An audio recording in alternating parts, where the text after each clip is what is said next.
Tonight on Real News from the Blaze, salt, fat, and now sugar. Oh my, Colonel Bloomberg strikes again. Yeah, permit me a short demonstration. Banned, depending on where you get it. Banned. Okay, except you can have as many refills as you want. And this is banned. If Michael Bloomberg gets his way, all New Yorkers will have to make sense of this craziness. We will discuss and indict later today. All that and much more on Real News from the Blaze coming up in just 60 minutes.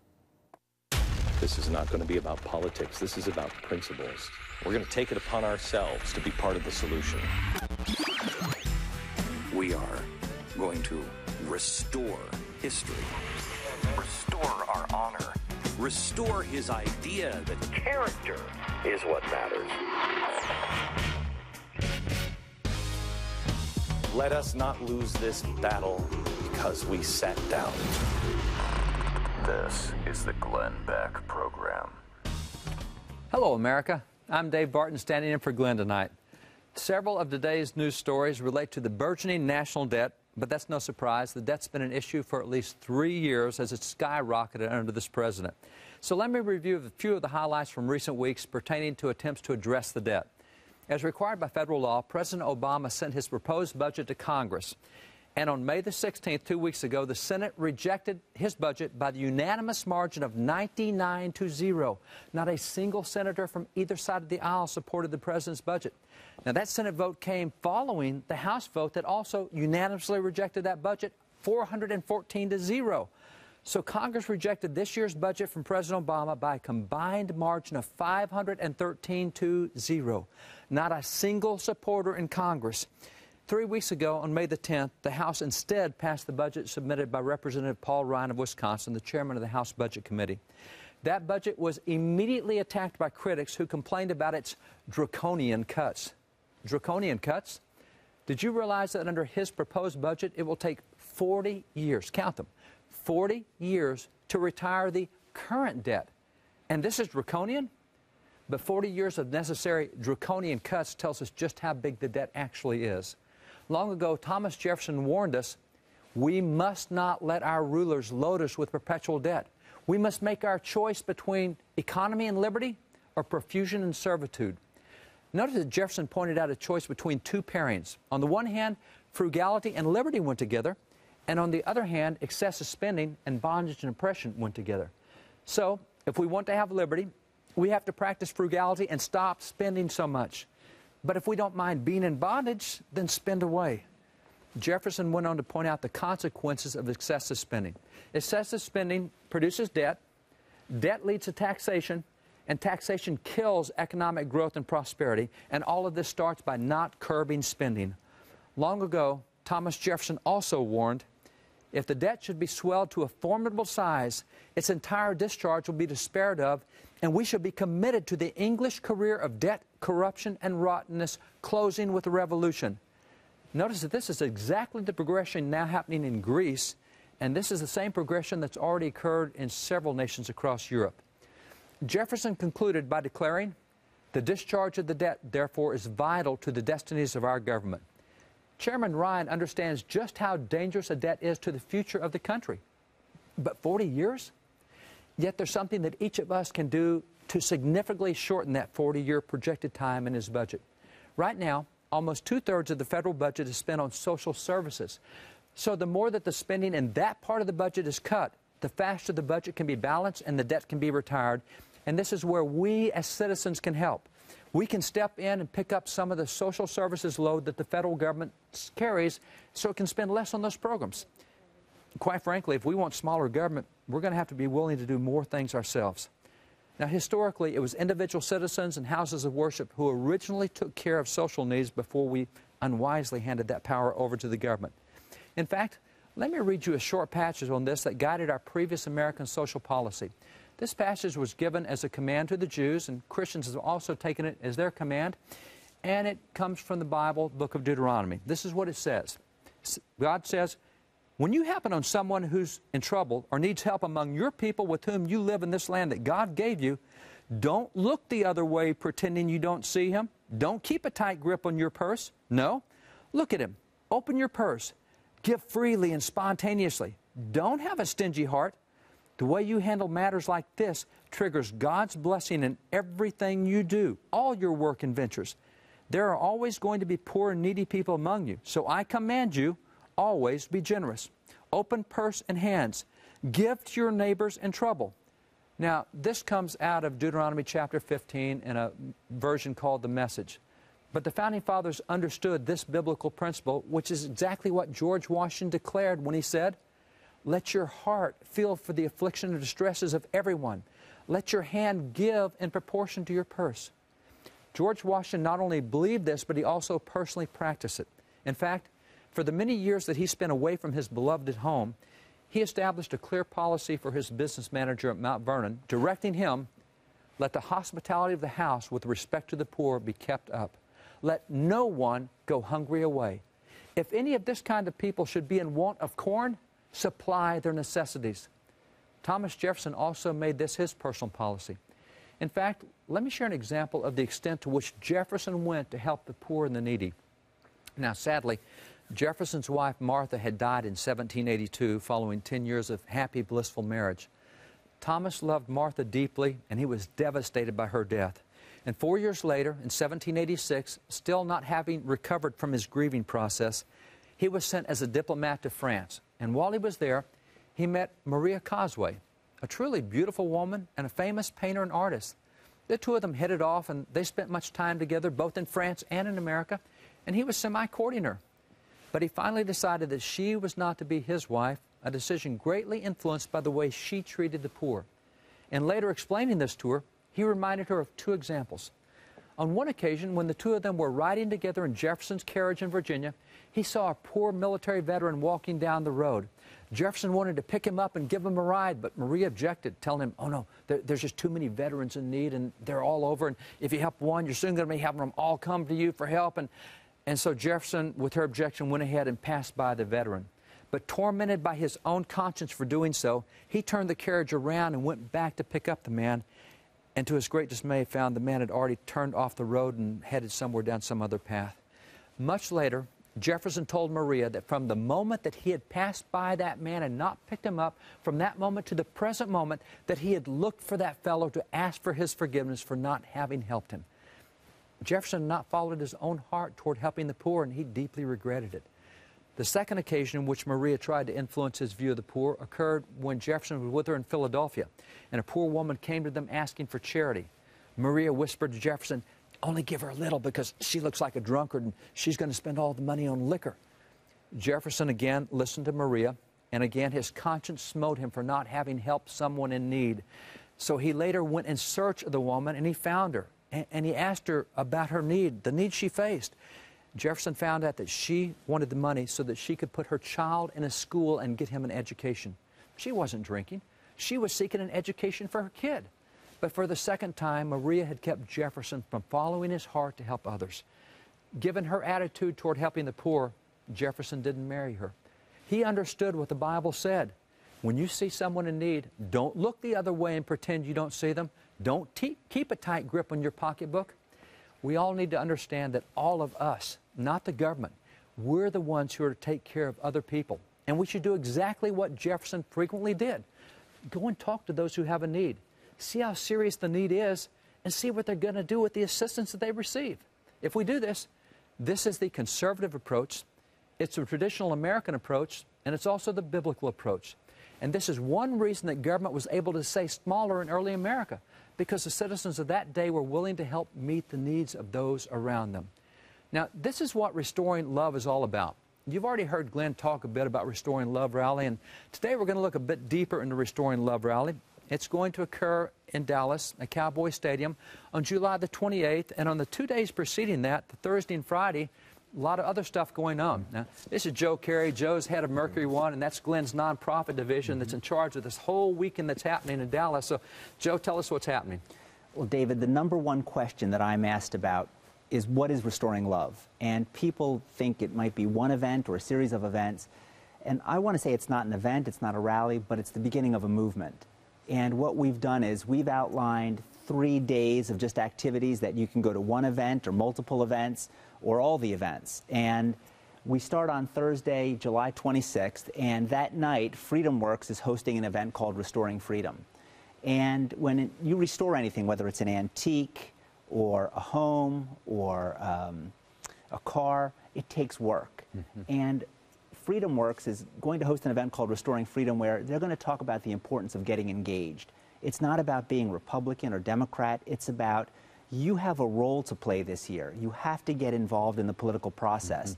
You've got to make your presence known. And this is to educate the people on what they can do when they leave this event, go back to their communities, and get involved to make a difference. And that's going to be Thursday night.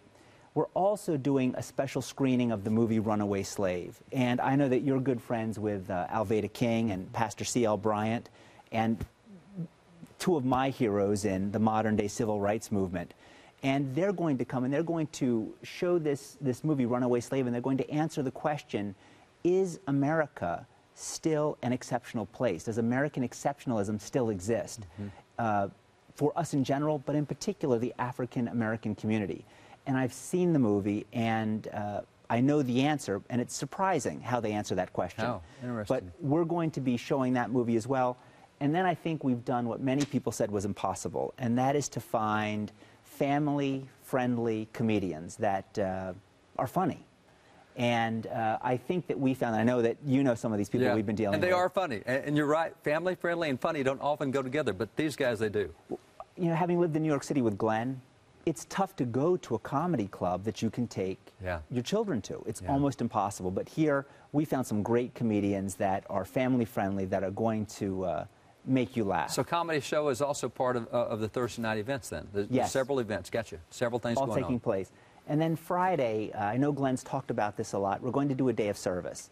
And I know when Glenn announced this and we said we're going to have tens of thousands of people from around the country serving in the Dallas-Fort Worth area, there are a lot of people who said it'll never happen. It's about 100,000 degrees. Welcome to Texas in the summer, exactly. And I didn't know if we'd have the turnout, but I think at the last count we had 27,000 people registered to stand up and do their day of service here in the Dallas-Fort Worth area. I want to jump in here for a second because I calculated this out. You take 27,000 people coming in to volunteer for a day. Let's say they volunteer 6 to 8 hours. You take 27,000 people, 6 to 8 hours, that equates to 250 man-years of work that would be done in an 8-hour a day. It's amazing. Volunteers coming in, that's the same as if a person worked 250 years.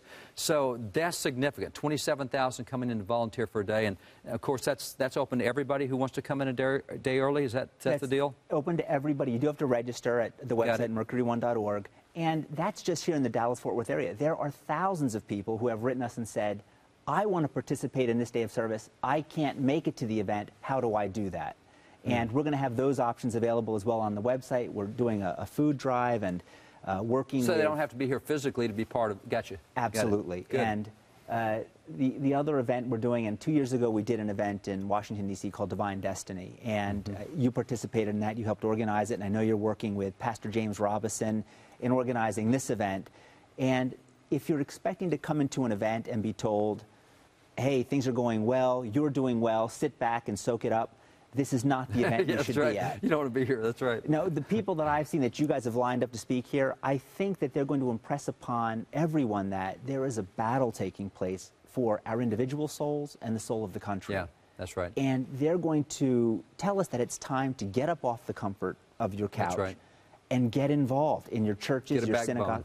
That's it. Yep. And so that's going to be an incredible event. Good. And I wanted to break this news on your show. You're hosting tonight, but unfortunately they told me that we weren't ready for this announcement. But this is a pretty big announcement about an activity we want to have for everybody that's coming out. That's going to be a lot of fun. But unfortunately that has to remain shrouded in. Off the record for the time being. All right. Yes. Got it. And then Saturday event, we're doing a women's conference. And we've heard a lot of politicians talk about this war on women or for women. And a lot of political calculation into what's being said about women as a voting bloc. And what this women's conference is going to do is it's going to focus on women entrepreneurs, but not in the sense of business, but in defining your own success. And we have a lot of women, it's on the website, that will be there and that'll be speaking about how they've defined success for themselves. an incredible event. Restoring Love, the main event, Glenn has sworn... Can I get you in trouble?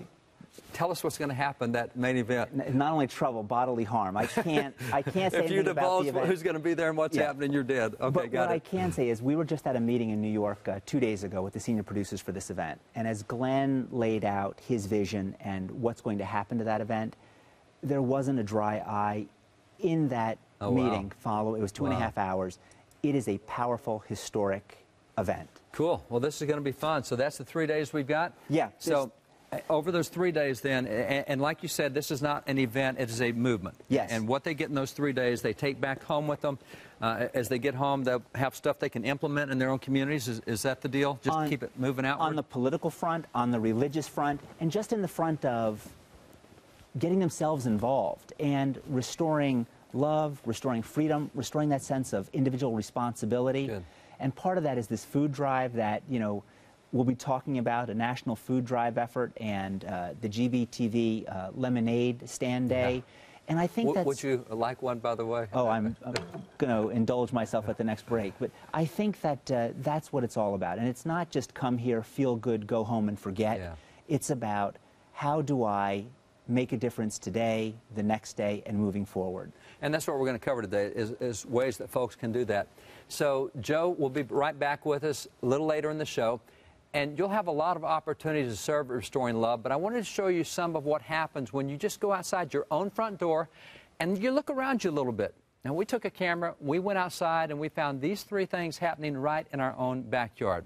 Let me show you a little what's happening here. We went to a rest home. As we came into the rest home, it is amazing. These folks, so many of them don't have visitors. Their family has passed away or neglected them. And if you just go in and sit down and talk with, especially if you bring a kid with you, my gosh, they had so much fun just having visitors and guests and talking with the kid.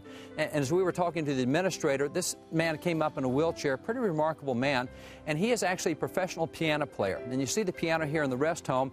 He hasn't played this piano in years because the piano is so out of tune that he can't play it. It sounds so terrible. There's something you can do, tune a piano. And by the way, the man you see right here, he is the man who taught Elvis Presley to play the piano. So here's a great musician, but the piano's so out of tune he can't do anything. Well, we walked outside the rest home and we saw the flagpole they had, and we looked up, and it's a really cool flagpole, but they haven't had a flag on that flagpole in 15 years. The budget is so tight at this rest home that they'd love to have a flag, but they just can't afford it. That's something else you can do. We also, as we saw inside, so many people really spend their life in these wheelchairs, and one of the great needs that they have is just somebody washing these wheelchairs, because that really is their home for hours and hours and hours a day. And so these are simple little things you can do all around you that maybe are not glamorous, but they're so important and so vital for folks. Now, we also just looked around the neighborhood, and you know, there's a lot of folks on limited budgets who need some help. And man, if you know how to change the oil for an elderly person or somebody else who needs the help. Well, we even went to a children's home, and it looked really good on the outside, but as we walked inside, we found all sorts of needs in this private children's home. I mean, you see here the walls and the kind of things that are going on. Man, if you know how to lay sheetrock or paint or anything, if you can fix a roof or paint a ceiling, they need this kind of help. The same thing, even if you know how to repair floors. So these are just 3 little examples we saw in our own backyard as you walk outside. And this is the kind of stuff that you can do in your own community. It's the kind of stuff you'll get to do if you come to Restoring Love. Well, next we're going to introduce you to one Texas group who's preparing to leave its mark on Restoring Love's Day of Service.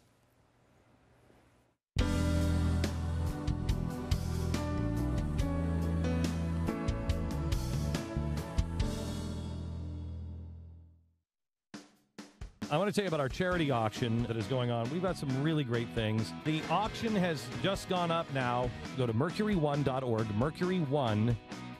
I still believe in the American dream. I still believe you can hear me scream. Black bear hunting trip with Ted Nugent. And then a follow-up with me just to make sure that you guys aren't going to prison for anything.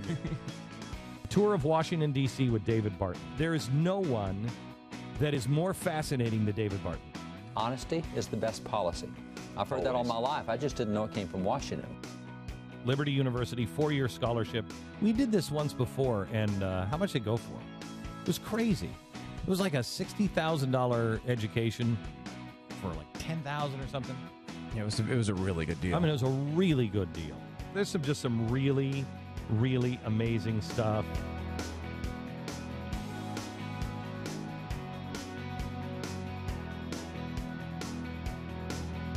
go to mercury1.org, mercury1.org.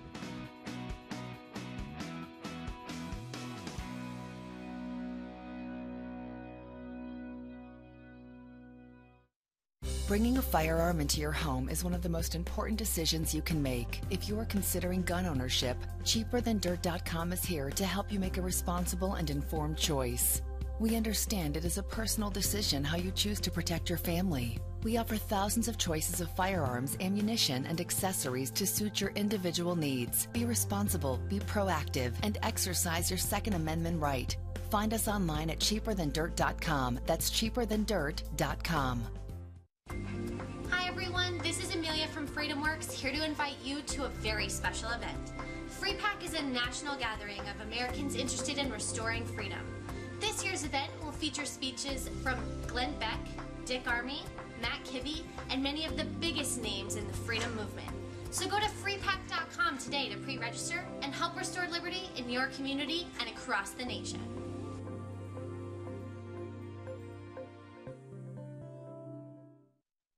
Every 3 months, 250,000 new families enter into foreclosure, and 1 in every 200 homes will be foreclosed on. These people are scared and embarrassed of their situation because they don't know what to do or where they can turn. If you're currently behind on your mortgage, you don't have to be one of these statistics. You can save your home starting today, but you need to call now. If you've been threatened with foreclosure, denied for a loan modification, missed a payment on your mortgage, been a victim of a predatory loan, you're upside down on your mortgage, or you lost your job and you're worried about losing your home, call the National Relief Hotline now. With one simple phone call, you can stop the foreclosure process, lower your monthly mortgage payments, and save your home. The National Relief Hotline works with licensed attorneys in your area. Call now. The call is free with no obligation. You've worked hard to afford your home and build your life with your family. Let us work to help keep your home and way of life by picking up the phone and dialing the number on your screen. Call now before it's too late.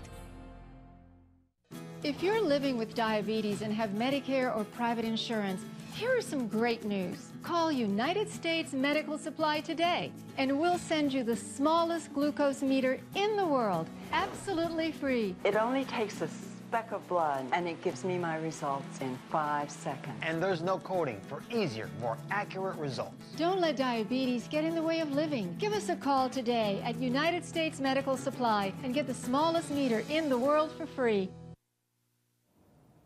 Coming up on Real News, an advanced computer virus is found attacking Iran's oil ministry. Could it be considered an act of war? Buck, what do we know? The flame virus is, some people saying, the most advanced computer virus ever made. There's a lot of mystery surrounding it. We know that the Iranian government says that it's affected some of their computers, so we're going to try to unpack all this and see what it means. All right, that's up next on Real News from the Blaze at 6 o'clock.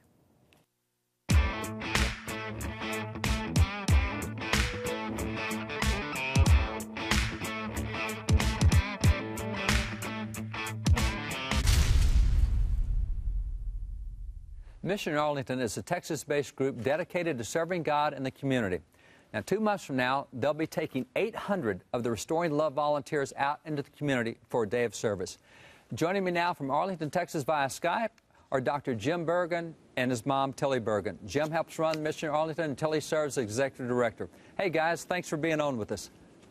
Thank you. What an honor. Thank you. Hey, kind of give us a little scope of what you guys do, because I've seen some of it, and you guys are into everything. I mean, any need that's out there, seems like you guys help meet. Well, David, we're a group of folks that God put together probably 2,000 years ago when he started the New Testament church. Yeah. We continue to seek out the will of God as we serve in this community, a life at a time.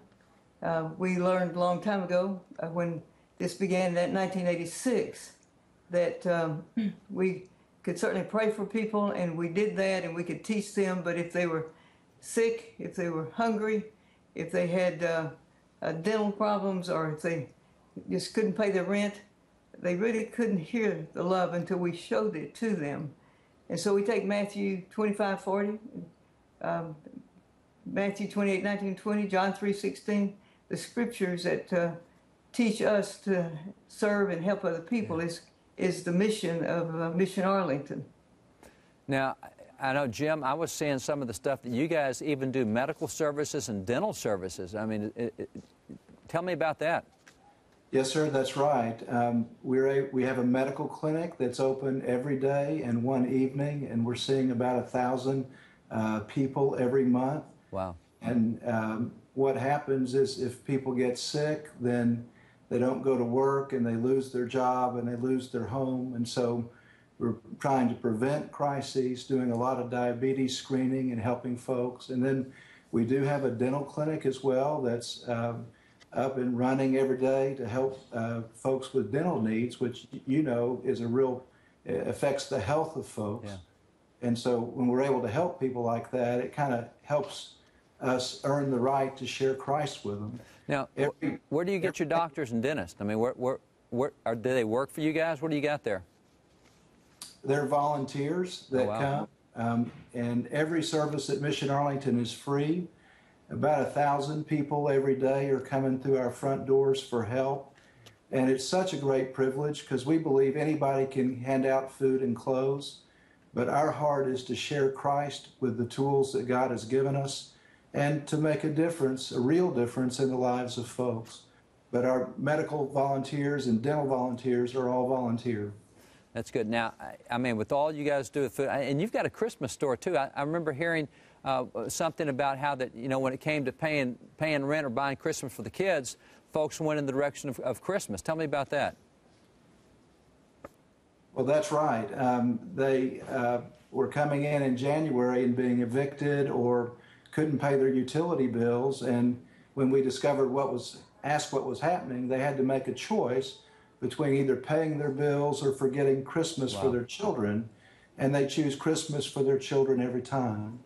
And so we asked for the privilege from the Lord of providing the Christmas toys for them and trees and taking care of them so that their children can have Christmas and their family can be okay. The most important thing to us about the Christmas store, however, is the Christmas story. We tell Luke chapter 2 to everyone that comes through. And this last year, 458 people accepted Christ just because of a Christmas store. Wow. So medical and dental stuff, food, furniture, I mean, basically any need that people have, you guys just try to meet whatever the needs are and just try to show the love by helping meet physical needs then. That's right, one life at a time. Now, Miss Tilly, and by the way, for you guys that aren't in Texas, when I say Miss Tilly, that is a high sign of respect. That's the way we show respect in Texas, is Miss Tilly. So, Miss Tilly, I hear that you like get there at what, 3 or 4 in the morning, and you work till 9 at night every day, just helping people. Is that right? Yes. Wow. It's real joy. Love to do it. Bless your heart. That is. Now, with all the stuff that comes in, how many staff do you have? I mean, how many volunteers do you have? How do you run all the services you got? We really don't have time to count, but we, probably full-time staff could be anywhere from 13 to 25 on any given day. Wow. We put in students. We have a lot of part-time students that are here, but we're 95% volunteer. Well, 95% volunteer, so 1,000 folks a day coming through. And Jim, I think I'd heard from you before that 98 cents out of every dollar that comes into you guys goes out to help the poor and serve others. Is that right? That's exactly right. Our administrative overhead is 2.2%. Wow. So we really work hard. It takes about 2,500 volunteers every week to do what we do. So we're prayer-driven but volunteer-supported. And that helps us sort of keep every dime going to the people that need it. Guys, everybody watching, I got to say this, 98% goes to help the poor. Every $1 the federal government spends to help the poor, only 30 cents out of that dollar gets to the poor. So they take $1 out of our pockets to help the poor, only 30 cents, and yet you see Jim and Tilly, 98 cents out of every dollar hits the poor. That's why it's so important for us to do this, not for the government to do it. It makes a huge difference. Well, guys, thank you so much, and thanks for taking on 800 of our volunteers, and we'll look forward to being with you guys in just a couple of months, but God bless you for everything you do for all the people. Thank you. Now, as we're looking at other needs that exist in the communities, we had a lot of people come to us and say, hey, you're looking for needs, you need to see what's going on over here. And so as we started looking, man, there were almost some horror stories of damage to people's homes and what was happening. And we heard about one story of an elderly woman who just really needed some help because her husband, she's 76, her husband had committed suicide 7 years earlier. And after that had happened, I mean, it just seemed like the whole world came apart. Her house was hit with a flood. And so she has a lot of health problems, a lot of disability problems, and so hit with the flood, and it just wiped out the inside of her house. You see a picture here of the inside of the cabinets there inside the home, and it looked that way throughout the whole house, and she doesn't have the physical capacity to be able to fix it, doesn't have the economic capacity, the health problems. This is what the inside of the house looks like. There's a room she hasn't been in years because it's so overtaken with mold inside the house. There is no running water inside the house. The flood wiped out all the plumbing, so she has to go outside every day and carry in buckets of water, and this is the ramp that she tries to walk down, and, you know, physical condition, what it is. It's terrible. You see that ramp falling apart, and so every night she has to go in and carry buckets of water, and we found that not only was that a need, but other people had needs similar to that. As we looked inside other houses, there were so many with construction problems and construction needs. And so as we started seeing this and people started pointing out, hey, these folks need help and these folks, et cetera, we said, man, where do we get the skill to be able to do some of this stuff? And Joe, that's kind of where the story picks up with you. We're needing some skilled help to know how to fix these problems. And so tell us what happened. So Glenn went on the air and said, we're going to bring these volunteers to the Dallas-Fort Worth area. And I think you bring up a good point, David. We look around and we may not see that need at first. But if you really take your time and look, it's there. And so Glenn asked for people with skills or just that physical labor and the ethic to go out there and work to step forward. And the very first email we received about this event wasn't from somebody asking for a ticket, wasn't for somebody asking about the event. It was Mr. Chacon who just said, I have a small general contracting company. It's my daughter and I. I'm an electrician. I'm willing to bring my truck of supplies and myself. How do I get involved? Wow. And talk about, you know, touching you. It hits your heart. That was the very first email received, and I just met Mr. Chacon today. Thank you. You're very welcome. I'll tell you what happened was we got all these pictures like that, and so we were emailing pictures to Pete and said, Pete, tell us what to do with this. We were trying to figure out what's going on. And we just are thankful for Glenn, actually, because he's the one who got us kind of going with his Faith, Hope, and Charity, you know. And for St. Paul is real important to us, and that kind of comes home. And as long as we have our charity, that's the end game in the way we look at it. Yeah. And there's so many people in that situation that need help, and that they just don't know where to turn. And I'm so glad that we were able to. I hate to say this, but those kind of people, they never yell out for help. No. I mean, they'll live right where they are. They'll put up with what they got. And if some neighbor doesn't say, hey, we can help you, or, you know, in the case, send us pictures, and we can send them to Pete, and Pete tells us what we can do. Because those kind of folks don't ever complain about the situation they're in. I mean, bless their heart. You don't hear, exactly. It usually comes from a family member or a friend. Yeah. And then it's important, I think, for everybody to understand that this, like you were just talking about, not being one event in Dallas. Yeah. This is how we're going to fix the country, hopefully. And Glenn's been talking about it so much because we've been following him quite a while.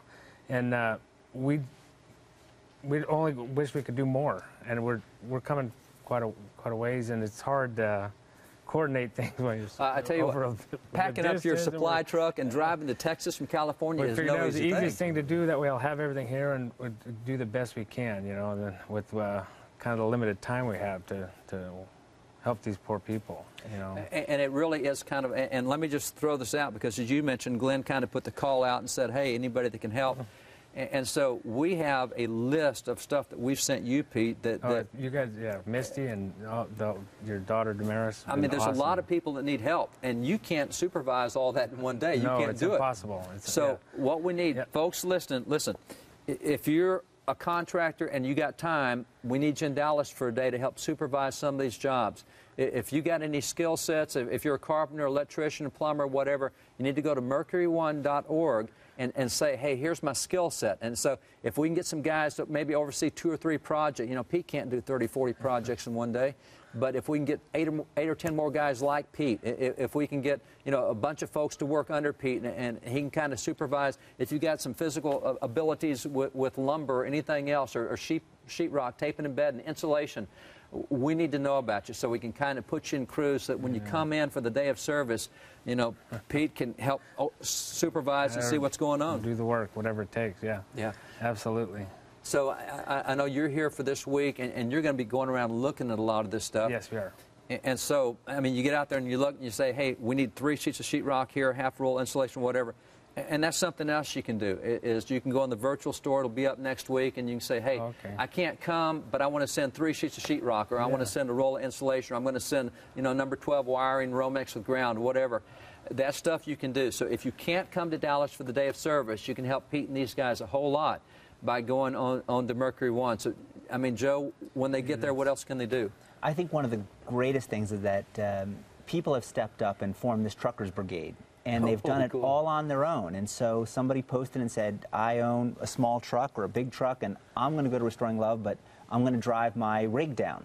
And they've reached out to their own communities and say, why should we take an empty truck there? Yeah. Let's fill it and drive it down to Dallas. And I think at the last count we had 14 truck drivers who said, similar to what Pete's done, and said, I'm going to go, but let me go with a full load. And they're going to bring their supplies.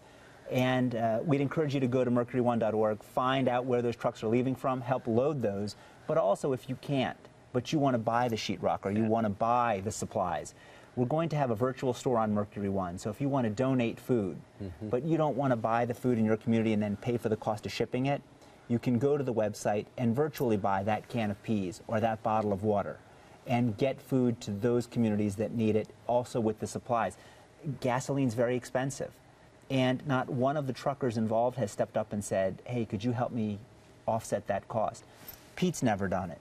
But what we're doing is we're giving the opportunity on the virtual store for you to go online and say, you know what, I'll buy 10 gallons of diesel fuel for that tractor trailer.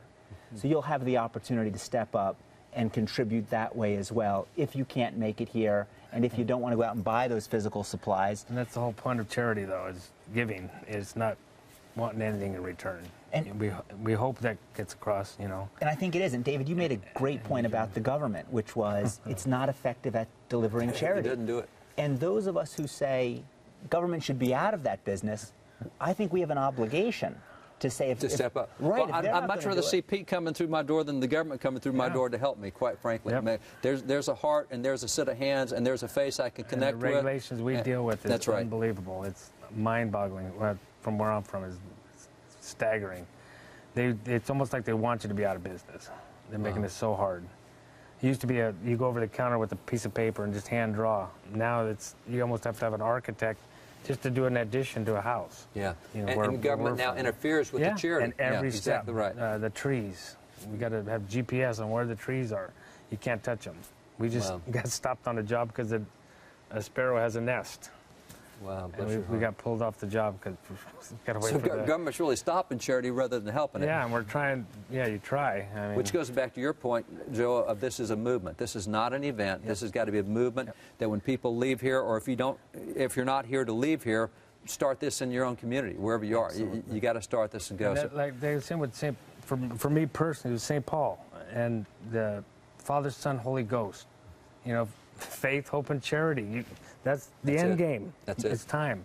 Yeah. Most people that have their faith, you know, they go to Mass every Sunday, but then right back to the job and forget everybody, you know, kind of go their way. Well, thank you for not doing that, Pete. Thanks for being part of this and for helping. This is so right. This is what's going to save us, I think. Yeah, that's right. That's why I'm here. This country needs saving. Well, thank you, Pete. And Joe, thanks for all the doing Mercury One and running this.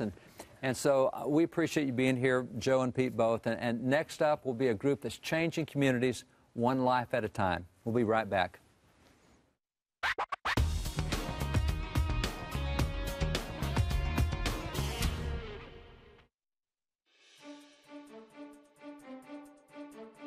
We're a verb.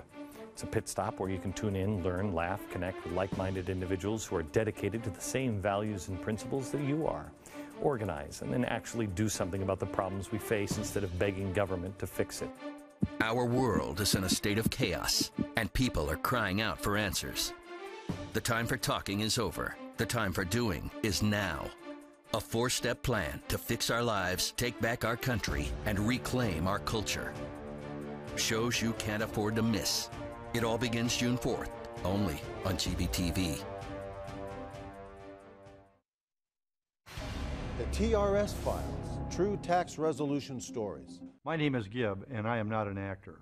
As a result of my dealings with Tax Resolution Service, my tax burden to the IRS went from more than $35,000 to zero. If you owe the IRS over $20,000 or more in back taxes, have unfiled returns, or are under audit, call Tax Resolution Services now, 888-7804-TAX, or visit taxresolution.com/GBTV. Listen up, America!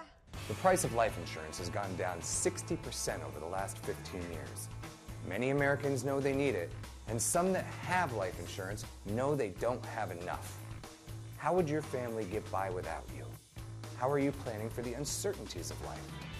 Guarantee your family $200,000, $400,000, $500,000, $750,000 or more with a term life insurance policy that costs up to 3 times less than other competitors.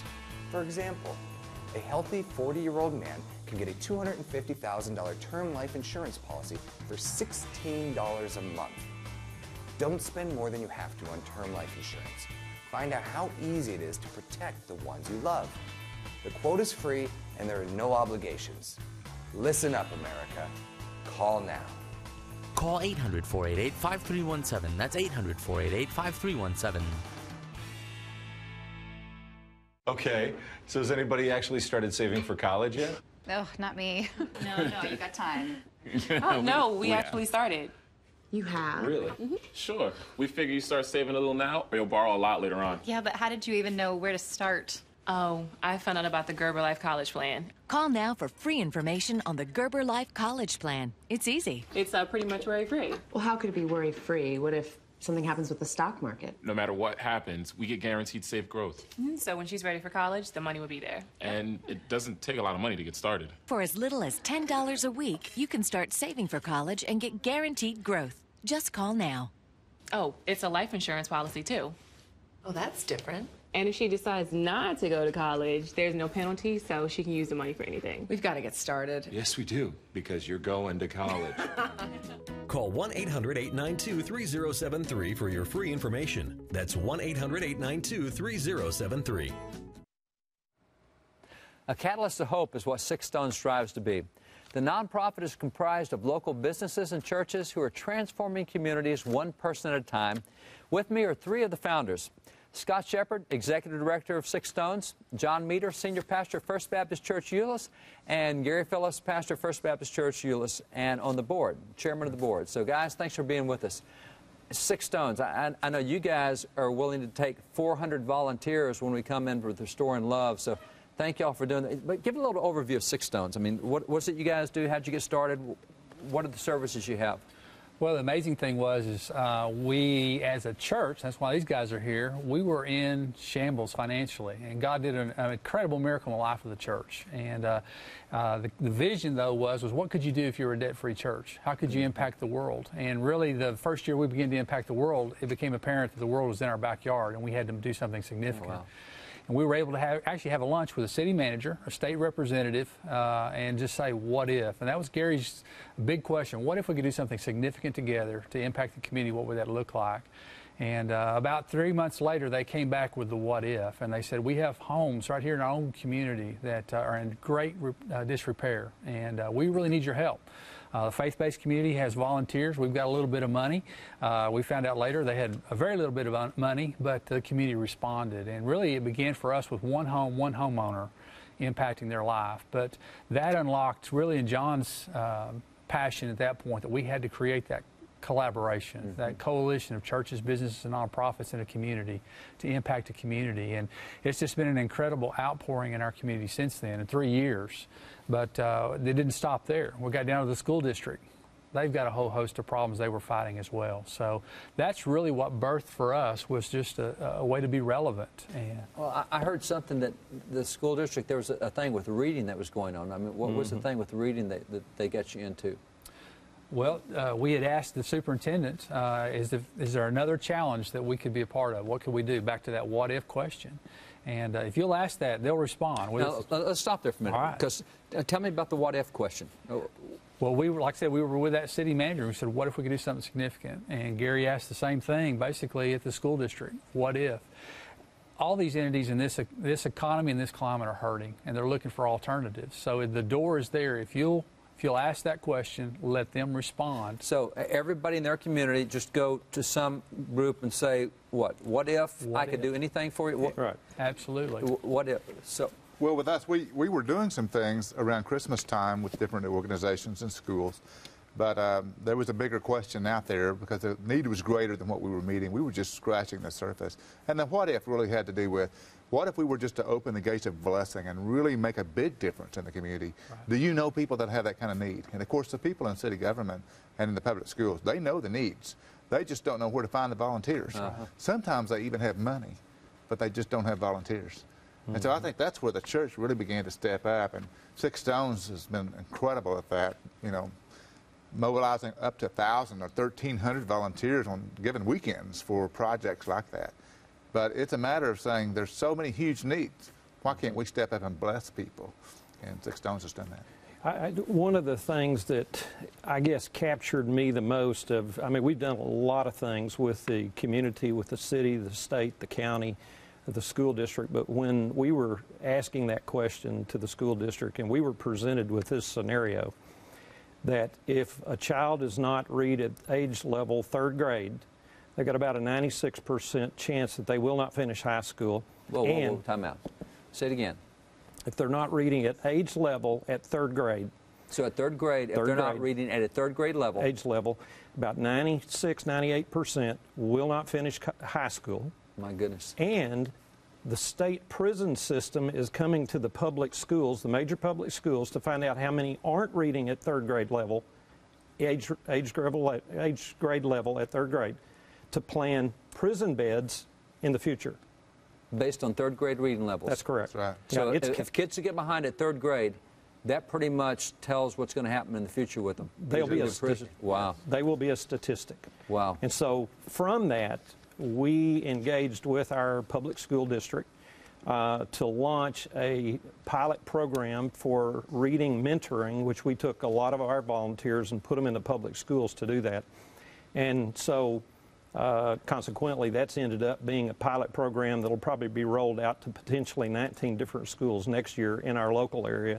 And the actual program's now been labeled Six Stones to Reading Success. So the public school has basically labeled this program of mentoring with the name of a faith-based organization that helped out. I got to jump in here with a quick little commentary because we were talking throughout the program that if the church and individuals step up and do social services, government won't have to do that. We can get smaller government.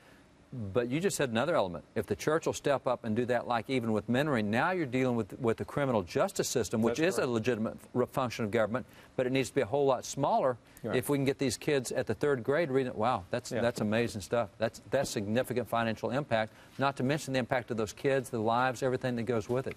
Right. Wow. Well, David, a few hours with a student reading, because they learn to read by 3rd grade. They read to learn after 3rd grade. Yeah. Offsets, they say, what does it take, $50,000 a year to keep a prisoner in prison? So why not invest a few hours and create success now? Yeah, you bet. And so you've got a large mentoring program that works in the reading stuff. Is that part of the service? Wow. And it's going to go to 19. You know, hopefully everybody listening to this will say, hey, I can do that in my own community because that'll work. So how do they get your model? I mean, did they just get a hold of you and say, how do you guys do this? Absolutely. The greatest thing was we presented back to the district, what can we do next? They presented the reading program, but they developed the curriculum, they did the training. We just had to mobilize. We just had to show up. Wow. Well, there's just a little time left, but I also heard, I had never heard this, and talking, I think, Gary, you were talking about homeless kids. Right. Not homelessness, but homeless kids. And you guys have stepped up to do something with that. Tell me about that. Okay. Let's defer to Scott on that one. He's probably got more of the information. Well, here you are in the middle of the Dallas-Fort Worth Metroplex. You wouldn't think there are major issues, but even our little district where we are, which most people think we're very affluent, we'll register almost 1,000 kids in our school district. 20,000 students, 1,000 of them will be registered as homeless. And these are kids, as a matter of fact, I met with one today. She's a homeless student. She's graduating 3rd in her class. She has a full ride to Harvard or to Yale, but she's homeless. My gosh. Where does she stay? Well, she stays with an uncle. A lot of these kids are what they call sofa surfing. They're going from home to home, trying to just to get ahead. They know education is the key. Wow. They're smart enough to know that. But, man, the challenges are huge for our kiddos. Well, this is some of the stuff you can do if you're able to come to Restoring Love. There's going to be 400 folks that will help them with everything. And you can do this in your own communities. But from Six Stones, Pastor John Meter and Pastor Gary Phillips and Scott Shepard, thank you, guys. When we come back, we'll have a special life lesson taken straight from the pages of the Torah.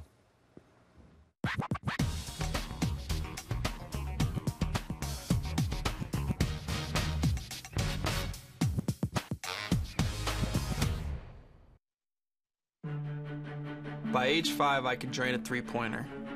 By 8, I could outplay opponents twice my size. By 10, I knew someday I would make the pros. Focus, dedication, determination. These are the things that have prepared me for today. But for what tomorrow might bring, I prepared with Food Insurance Emergency Food Supply. It gives me the confidence to face any opposition. Order today at foodinsurance.com. When the government threatened their freedom, he was the last to believe in their cause. You want me to make an army out of a group of peasants? But became the first willing to die for it. Today we're going to send a message. Freedom is our wives, our children, and we will defend it or die trying. Que viva Cristo Rey! Andy Garcia, Eva Longoria. For Greater Glory, rated R, in theaters this Friday. Stop switching back and forth between drill bits and driver heads. Bo Ryle's here for the halftime drill driver, the innovative new way to drill, flip, and drive in only 5 seconds. You'll never have to change a bit in the middle of a job again. And you can go from drilling to driving, Phillips to flat, any combination for any task. The breakthrough, our patent-pending swivel head that flips and locks, giving you precision performance from drilling to driving in seconds. You get the halftime drill driver for only $19.95. I'll even include 4 Phillips heads, 4 flat, and 4 drill bits, no charge. Call now and receive this durable carry case free. Call or click right this minute and get a second complete set free. Just pay separate processing and handling. You get it all for the low, low price of just $19.95. To order halftime drill driver for $19.95 plus processing and handling, call 1-800-651-0874 or log on to gethalftime.com. If you're a diabetic and currently trying to lose weight, please stay tuned to this important message. A market trial offer is starting now for a revolutionary breakthrough in weight loss called glucosilin, and you are eligible to try it free for 30 days. Clinical studies of the key ingredient have shown this ingredient to be effective in accelerating weight loss. What's even more impressive is that it also supports healthy blood sugar metabolism at the same time. Call immediately to receive your free 30-day trial. 1-888-433-8171. On Friday, July the 27th, join Jewish and Christian leaders from around the country who will come together to host a special event. Recently, Glenn invited a celebrated rabbi to interpret the valuable lessons found in the Torah. Even Moses was tested and his character was questioned, but here's a look at how he learned from it. This king that was, I think the word is prima donna, he went all the way into the desert and he wanted to see Moses who he is. מסתכל המלך על התמונה ועל משה ורואה שבאמת זו אותה תמונה, זה אותו בן אדם. He looks at the pictures that were drawn and he looks at Moses and he sees it's exactly Moses. אמר המלך למשה, אני מכבד אותך, אתה איש גדול, עלית לשמיים, אתה איש מיוחד, אבל יש לי שאלה לשאול אותך. The king said, I know you, Moses, that you are a special human being, that you went up Mount Sinai, you brought down the 10 Commandments. I have one question to ask you. המומחים אומרים שאתה גנב ושקרן ורוצח ונואף. איך יכול להיות? הם משקרים או אתה משקר? Moses, the experts tell us that you are a thief, you do all the wrong things with morality. Who is lying here? Are the experts or you? אמר לו משה, אני אגיד לך את האמת. Moses says, I will tell you the truth.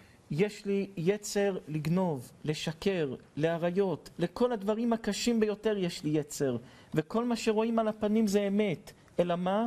אני עובד על עצמי ומונע את עצמי מלהגיע לכל הדברים האלו. Moses said, the truth of the matter, I have an inclination to be a thief, to do the wrong things, but I work on myself in order to be a good person.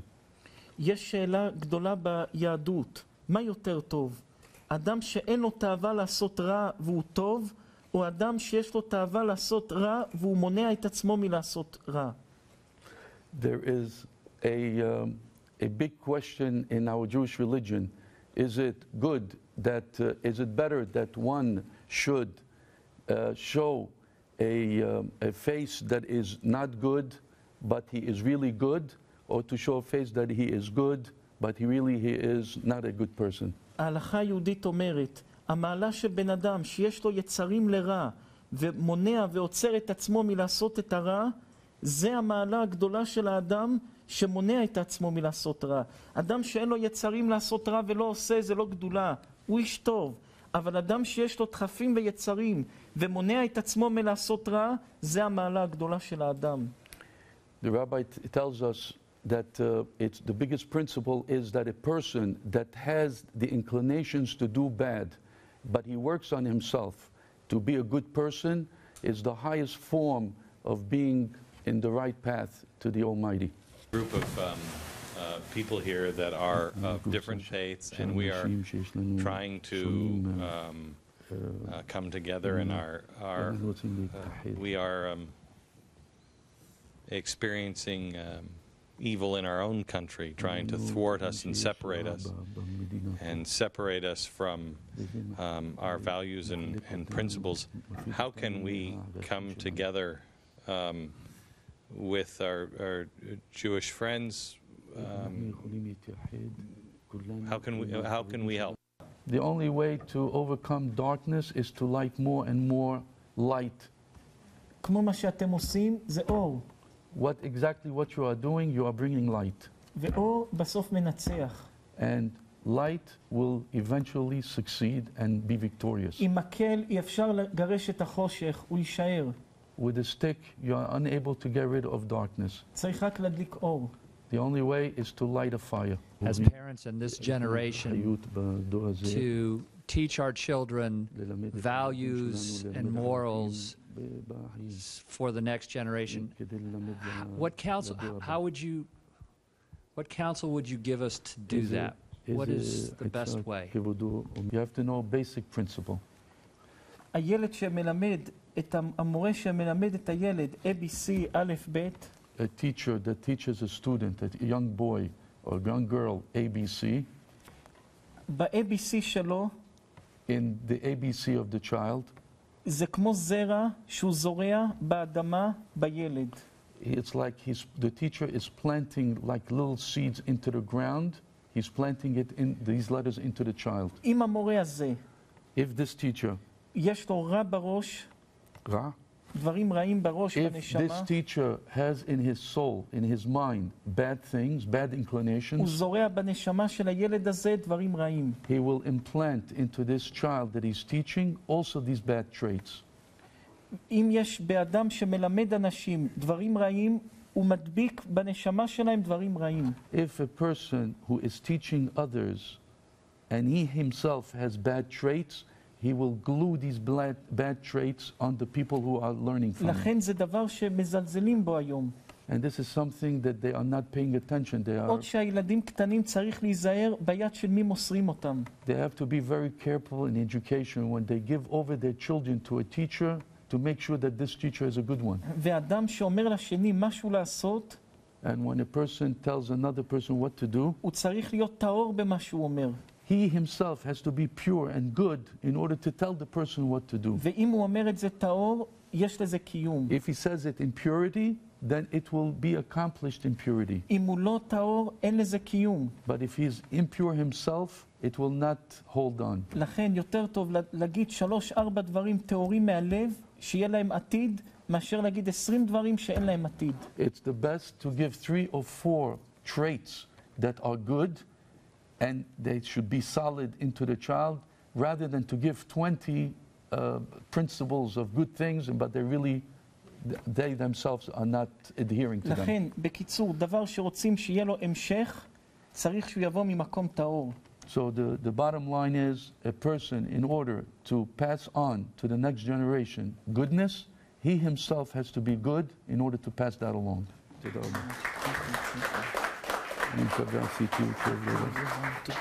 for me.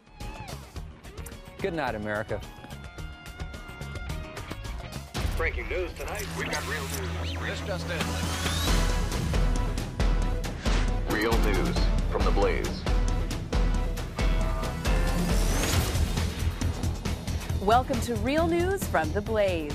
New York City Mayor Michael Bloomberg is well known for his crusades against health scourges like fatty foods, cigarettes, and sodium.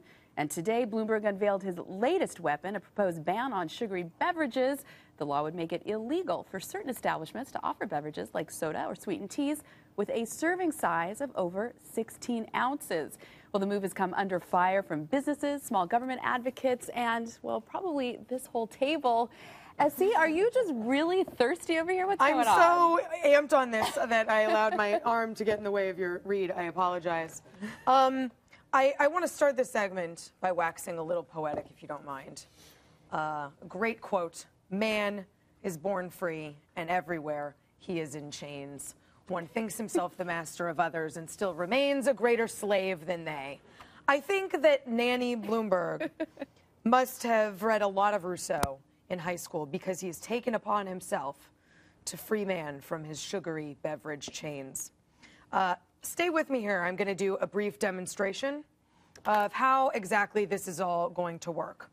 He is attempting to ban the sale, let me lay it out, of any cup or bottle of sweetened drink larger than 16 fluid ounces, excepting diet sodas, fruit juices, dairy-based drinks like milkshakes or alcoholic beverages, and only those sold in restaurants, food carts, delis, movie theaters, stadiums, and arenas, but not in convenience stores, grocery stores, or drug stores. Did you got it?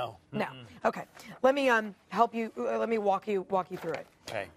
This 20-ounce bottle of soda, legal at CVS, illegal at a deli. Legal everywhere if it's diet. This 20-ounce Coke, illegal everywhere until grocery stores, which are exempt from this edict, start selling fountain drinks, which they will. This 20-ounce coffee, illegal at Starbucks, but feel free to order 2 small ones. That's legal. And in the immortal words of Angelo Pappas in Point Break, Utah, get me 2. This, to reiterate, illegal from a street vendor, legal at the drugstore across the street. Apologies to the more than 20,000 New York City street vendors who will now only be allowed to sell Diet Coke, water, and milkshakes, which I don't want from a street vendor, thank you very much. So despite the obvious lunacy of this proposed ban, and how many ways there are to skirt it, General Bloomberg is totally undeterred in his course of action. Here's what he had to say today on Andrea Mitchell's Mitchell Report. You can still buy large bottles in stores, but in a restaurant, 16 ounces is the maximum that they would be able to serve in 1 cup. If you want to order 2 cups at the same time, that's fine. It's your choice. We're not taking away anybody's right to do things. We're simply forcing you to understand that you have to make the conscious decision to go from 1 cup to another cup. We're not taking away anybody's right to do things. We're simply forcing you to understand that you have to make the conscious decision to go from 1 cup to another cup. I think Kim Jong-il is looking up and smiling. So Coca-Cola and McDonald's, naturally, have fired back at this. Coke has said, New Yorkers expect and deserve better than this. They can make their own choices about the beverages they purchase, and McDonald's called this misguided, ineffective, and narrowly focused. Erroneous, Mike Bloomberg says. Erroneous. And in a real twist of fate, Mike Bloomberg will proclaim tomorrow National Donut Day. in Madison Square Park next to a custom-made Entenmann's donut 1 foot in diameter. I cannot write this myself. So, all jokes aside, there are some serious implications here that I just want to briefly acknowledge before I open this up to the table. One, the unintended consequences of this lunacy. I buy 2 cups of soda. It's more waste, either paper or plastic, of course. And it costs more. And for the family that's trying to save money, maybe going to the movies, buying a big jumbo soda to share, now has to buy 4 sodas at probably what is going to be twice the cost, as we all know, from going to the movies. And 2, we discussed this yesterday, Will, you know, the exodus of people out of New York because of exorbitant taxes. And I have to think that these increased regulations are also going to send people fleeing for more normal states. And the size soda that every single person buys when they go to, you know, a street vendor or a pizza place. So what do we all think? Reduce the size of soda or reduce the size of government? Can I offer that? I don't think this is a tipping point. I think this erroneous! But I haven't finished. It is a reminder. We already live in a nanny state in New York City. Right. The Department of Health and Mental Hygiene for New York, the regulations that we accept every day are tremendous, and I have to say, a lot of them are actually pretty popular. Here in New York, for the viewers at home that don't know, all restaurants have to receive a grade. Now, the grade isn't just sort of like, good job, you know, we really like the falafel or, you know, the sandwiches you're making or whatever the case may be. The grade can actually shut you down.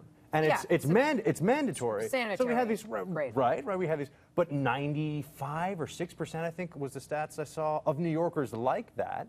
You look at the ban on smoking, which we were told was going to be the end of all eating establishments and bars as we know it. A lot of us were kind of happy to save money on dry cleaning. Bartenders not so happy, but right.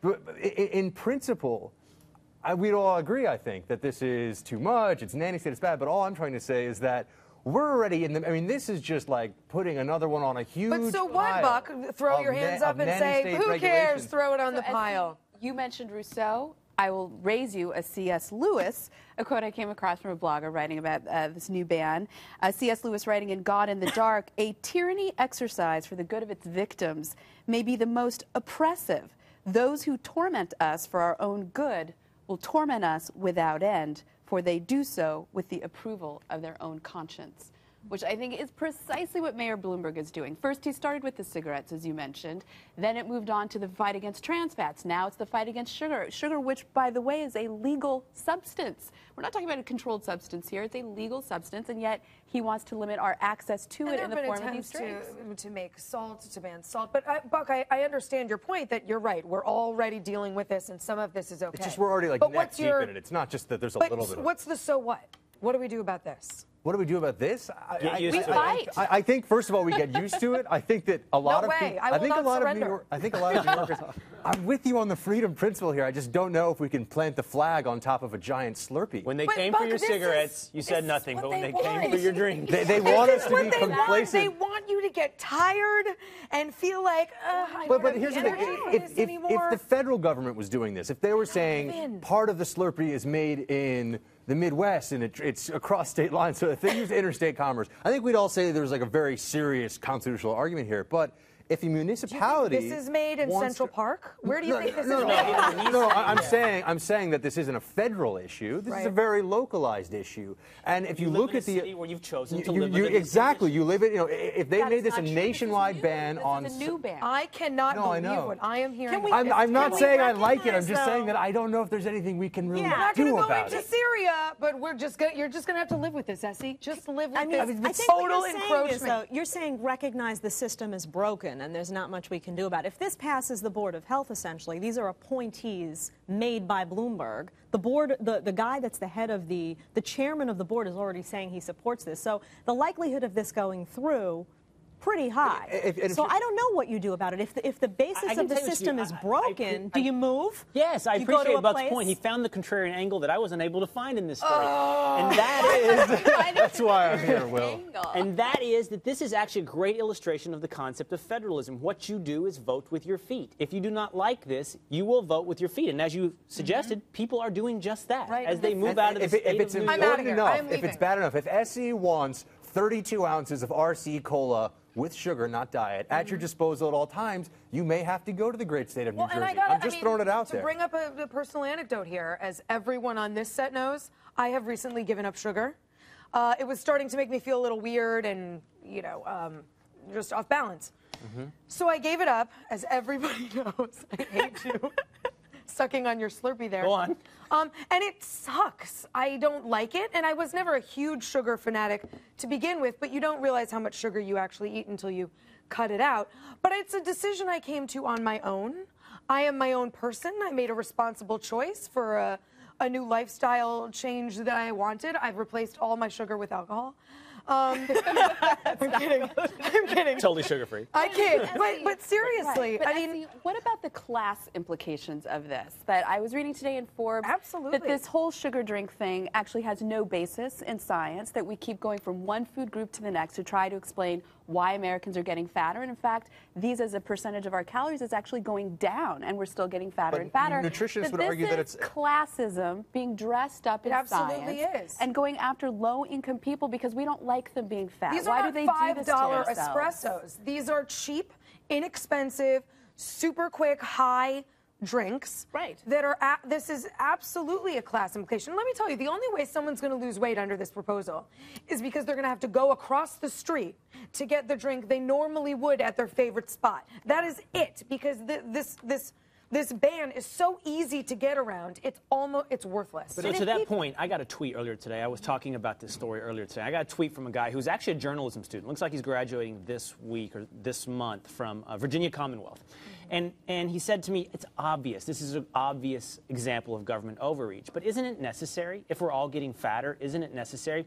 And I think that SE and you, Amy, and all of you guys have pointed out the answer to that question, because whether or not it's necessary is such a surface-level preliminary question. You have to go to the next. And there's three areas, I think, just because I have conversational OCD, that you covered. One is the moral consequences. You talked about Rousseau. You talked about C.S. Lewis. Who's in charge of the decisions you make? And can anyone really supplant your own moral authority on the choices you make in this world? The second is the unintended consequences. I mean, look, we don't even know what they will be yet, and that's the point. More plastic floating around in the oceans of the world. We don't know if synthetic sugars But the are most bad obvious for one you. to me is, will it even work? No. Does No. regulation even work? And the concept that this is illegal, but this, I don't even understand what you said at the beginning. But I also, because it's crazy. But I do understand this. Is there something between 15 ounces and 17 ounces that goes wrong? Right. So I can buy a 15-ounce drink, but 16 ounces, This is what I'm trying to get at. What principle does this ban violate? Just sort of the generic principle of freedom? Because we accept, jaywalking. I should be allowed to walk across the street whenever. No, that's a federal criminal law. I should be able to walk across the street when I want. Oh, well, I can actually, because in some places they'll fine you for that. Why? It's a regulation, because they think there's a better overall need I think you make a wonderful point, and that is that if you don't like this, live someplace else. You've accepted the conditions of where you live. I hate this ban. It has to offend your but sense of freedom. it's like kicking at the sand on a beach. I mean, this is just, when you look at all the regulations we live in, I can't even get raw milk in this town. You have to be outraged, though. Yes! Where is the outrage? You have to be outraged, because it's a slippery slope toward Bloomberg deciding We're at the that bottom of the everything can be slope, folks. banned. That's my point. We're already at the bottom of the slope. Ambivalent. When So- you lose so just outrage, apathy. you lose This the is what war. happens. That's it. Exactly. Explain this to me as a new transplant. How did New Yorkers end up putting up with this tyrant dictating these small decisions in their lives? And voted for him 3 times. He's a very popular Slippery tyrant, slope. by the way. You which goes to my adjust point. to, there's things needed in windows for restaurants. This is for your benefit, these grading systems. Little by little, it turns into this. Right. And my statement is, well, then what's next? At the end, you're going to all be boiled frogs, is what you're apathy. Apathy. Cynicism. I prefer cynicism. Apathy. We've lost We the are war. not apathetic at this table, because when we come back, half of all American households last year had at least one member drawing government benefits. Is there a cure for an acute case of government dependency? Stay with us.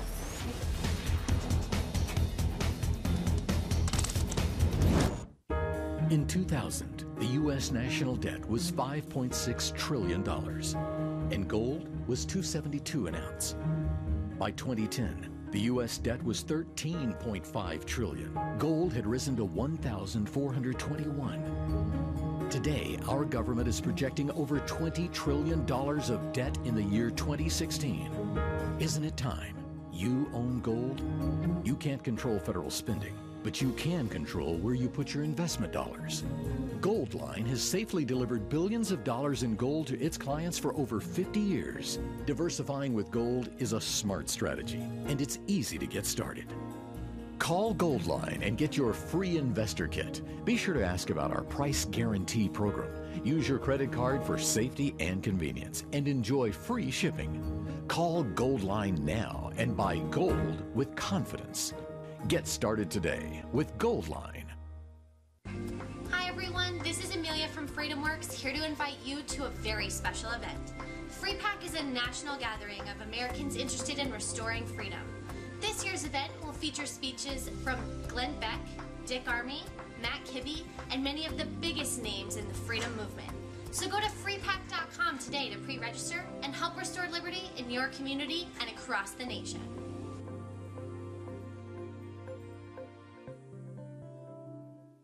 Mortgage lenders lied. Banks cheated and committed fraud. If you believe you're the victim of lender negligence, greed, or corruption, if your home is worth less than what you owe, if you're currently in or facing foreclosure, or if you have a sale date, 1-800-513-0934. Our job is to dramatically lower your mortgage balance or lower your interest rate to just 2% fixed for life. Take action now. When you lose your home, it will be too late. 1-800-513-0934. Welcome back, everybody. Last night, we brought you the facts. A recent report from the Wall Street Journal which cited census numbers that show that nearly half of all American households drew government benefits last year. Of course, with the rise of all of that dependency comes the need to pay for it or cut. And, well, there's some question as to the political will in our nation's capital toward getting the job done. So tonight, for analysis of this and our dependency, we first turn to Will Kane, upon whom we are dependent. Forget political will in the Capitol. I'm talking about political will in this room, perhaps. Definitely across this country. This entire segment depresses me, okay? It really legitimately depresses me. 49% of United States households are reliant on some form of government dependence. Some form of government. Almost half. Now, what does that mean, some form of government dependence? Well, let's put up a chart, and I can show you to some extent what that means. 15% of U.S. households are getting a check or some form of dependence from Medicare, 16% from Social Security, 26% from Medicaid. 35% of U.S. households are getting some form of means-tested program. That means a program intended for low-income individuals, people who need it. 35%. 1 in 3 Americans is getting some kind of means-tested program, all adding up to almost half of us, half of our households, dependent on government assistance. Now, let me just tell you why I'm so depressed. Because on top of those statistics I just gave you, add to the fact that half of Americans don't pay any form of income tax. Now, I understand they might pay a payroll tax and they might pay sales tax and other kinds of taxes, but they don't pay an income tax. That means we are one hot chick away from a Dire Straits song. Your money for nothing and your chicks for free. Let me translate that. You're getting something for nothing. How do you convince Americans it doesn't work? This getting something for nothing, it can't last. When we were kind of planning this segment, I think the place I'm supposed to go next is solutions to this problem. We're supposed to talk about how do we figure this out. And I'm going to be honest with you guys, I have no idea. I have no idea how you convince Americans that getting something for nothing is not sustainable. So I'm going to bring in an expert before I ask you guys that question. Peter Schweitzer, that's who I'm going to bring in. He's president of Government Accountability Institute. Peter, I described the problem, so I'm going to go straight to with you on this. What are the solutions? How do we fix this inevitable problem? Well, I think that's a great question, Will, and I think you set it up very, very well when you said, the problem is not so much in Washington. Sure, they, promote programs and dependency because it creates constituencies and gives them votes and gives them more power, but the problem is really out in the country. If you go back and look at the history of when they set up the food stamp program and other forms of assistance in the 1960s, the first several years they had a very, very hard time getting people to sign up for those programs. They could meet the requirements, but they didn't want to sign up because there was a sense of shame or there was a sense of embarrassment associated with it. I'm not saying that there aren't people that have legitimate needs and should have those needs met, but that embarrassment factor is gone. Let me, Peter, if I can. That is a cultural shift. Yeah, let me just stop you right there. Last night, our boss, Glenn Beck, was sitting at this table with us, and he brought up this fact. He told me that his radio partner, Pat Gray, had found this federal government radio ad. I want to play it for you because, Peter, you bring up a point. Are food stamps accompanied by stigma these days? Well, let's find out. Let's play an ad from the federal government regarding food stamps. Oh, I didn't know they helped people our age. Oh, food stamps help lots of people. People you know. Wait, you use it too? Yes, I do. Now, listen, I can understand if someone who is advocating for the benefits of food stamps, and there are benefits to food stamps, I am sure, would say that is destigmatizing something that might keep people from using assistance that's available to them. Does it glamorize it? Does it say, hey, look, here's some dependents for you, you should go take? Is that directly to your point? Do you think there should be a stigma to food stamps? Well, I think there should be a stigma to long-term use of food stamps. By that, I mean, I think we would all generally agree that, sometimes you have people, a family disaster occurs, an economic disaster occurs all at one time. They find themselves in need for, a couple of months, bad economy, et cetera. But the notion that you can perpetually have food stamps all the time, as sort of just a form of lifestyle, I think is where the problem is. That's where the dependency exists. So I think there should be a stigma to long-term use of food stamps. Peter, and the problem, go ahead. It's S.E. Cup here. I want to ask you more about this. Where do you think this comes from? What's changed in the culture? When did this shift happen? I'm reminded of that movie Cinderella Man with Russell Crowe, and the big sort of moral of that story is he goes on government dependence, and as soon as he makes it, he returns the money because he felt so guilty and felt like it was such sort of a shameful thing to have to do. When did this happen? What's responsible? What kind of political mechanisms have been put in place to rid culture of that shame? That's a great question, S.C. I think that what really started happening in the 1960s with the Cultural Revolution is we went from shifting from this traditional notion of pride. I mean, in that film, Cinderella Man, the reason he wanted to return the assistance he got was he had a sense of pride. I now have the funds to pay for this benefit I got. But we've gone from a sense of pride to a sense of, quote-unquote, self-esteem. And pride comes from a sense of accomplishment and commitment and doing things. Self-esteem just kind of emerges. It's not related to any kind of performance. And so the sense of pride has left, unfortunately, in our culture, and that happens because of cultural messages, from films and from movies, but it also happens because the government, like the ad you just played, says that, look, everybody's doing it, it's okay, which, if you're raising a teenager, the argument that everyone does it is usually an excuse to do something either pretty stupid or pretty bad. So I think it's been a concerted effort by government to try to get people to participate in programs, but also the culture has pushed this notion of self-esteem, entitlement, rather than pride, the traditional notion that I've done something and I'm not going to do that because I have a sense of pride. But could I push back on that just a bit here, that welfare reform did, in fact, work as it was supposed to in terms of slashing the number of people on welfare rolls, limiting the time that they could be on it. But what has happened instead is we've had this transition, what the Atlantic Monthly called the shadow welfare state, where we're sort of relabeling things. Like, so for example, Social Security disability insurance, I read, was 2 times the spending of the entire Department of Education. So let me throw this question to you, Jedediah. Do you think while there still is a stigma, we're renaming these things so that people can be dependent on government without saying so. Yeah, I think that's part of the problem. I think these crafty little labels enable people to feel like they're not doing something that they should be getting off of, that it's okay to stay on these government programs, and that they don't have to necessarily feel dependent. It's not stigmatized. People don't frown upon it. People don't care if you do it for the rest of your life. For me, though, the argument really comes down to family in a lot of respects. I think it comes down to parents and grandparents and aunts and uncles not thinking about themselves, but thinking about the future and their kids and their nieces and their nephews. And these things are not going to be in place for them. So it's going to involve people. Now, I don't know if people have the will to do this or not,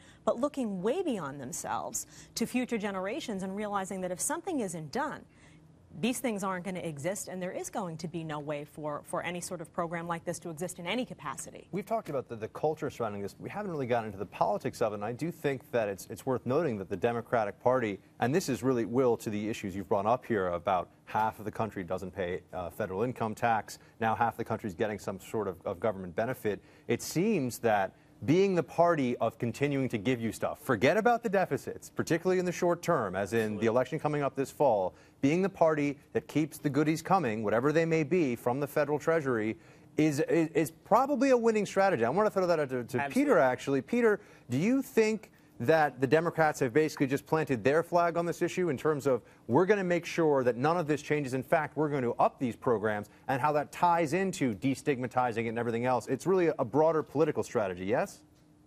Well, yeah, I do think it's a broader political strategy, but I think we also have to look at the raw numbers. I mean, when you look at the dependency culture and who's getting these government checks, Social Security, Medicare, these are middle-class entitlements. I mean, these are by and large people that are not poor. So this notion, and somebody alluded to earlier how they've repackaged things, they've been very smart in convincing people and saying, well, Social Security was an insurance policy I paid into, so I'm getting my money back.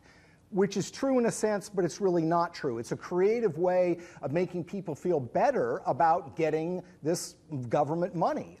So, I think that neither political party wants to deal with the big budget-busting problems on entitlements, which are middle-class entitlements, Social Security, and Medicare. Nobody wants to touch That's where we need to focus. I think we do a disservice to this debate to focus too tightly on food stamps or what we traditionally know of as welfare, because what Peter just said is we've extended the concept of welfare to middle-class families through what we call now entitlements, Social Security and Medicare. So, and I think Peter made a good point to you, Buck. We got to look at both parties. Now, Peter, you had a book you wrote just a few months ago now, Throw All the Bums Out. And I noticed when your book came out, Throw Them All Out, Tom Coburn didn't totally agree with you about the problem, Republican Senator Tom Coburn, about the problem of insider trading on congressmen using knowledge. He thought to make trades in the stock market and in private business. He thought there's another problem that was much more important. Let me play what he said at the time during that debate. Positions were bought on the health care bill, whether it be the Cornhusker kickback or the Florida Gatorade or whatever it was. The fact is the American people saw behavior of members of Congress doing things that were politically expedient rather than what is in the long best term interest of our country. That's the real insider trading scandal that we ought to be addressing. So this can almost take the conversation full circle now. It seems to me what Coburn is pointing out is politicians are bribing each other to pass laws that they can then use in turn to bribe us to keep them getting reelected. They will bribe us with Medicare, bribe us with Social Security, then they'll bribe each other to pass the laws. I don't know how you solve that problem, Peter. Well, I think you're right. Look, I've been writing on politics for 20 years, and I still think philosophical debates and ideological discussions on issues are important.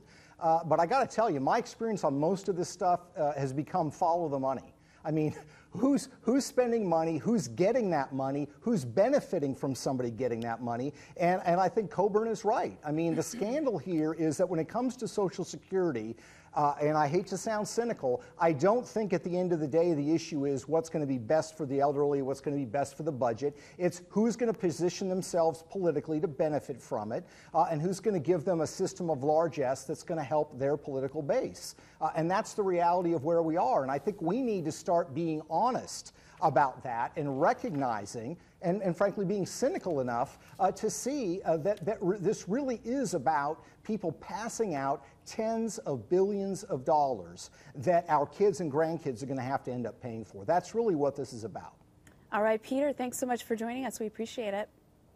Thanks for having me. Thanks so much. Up next, after the break, we'll find out what stories are most important to you.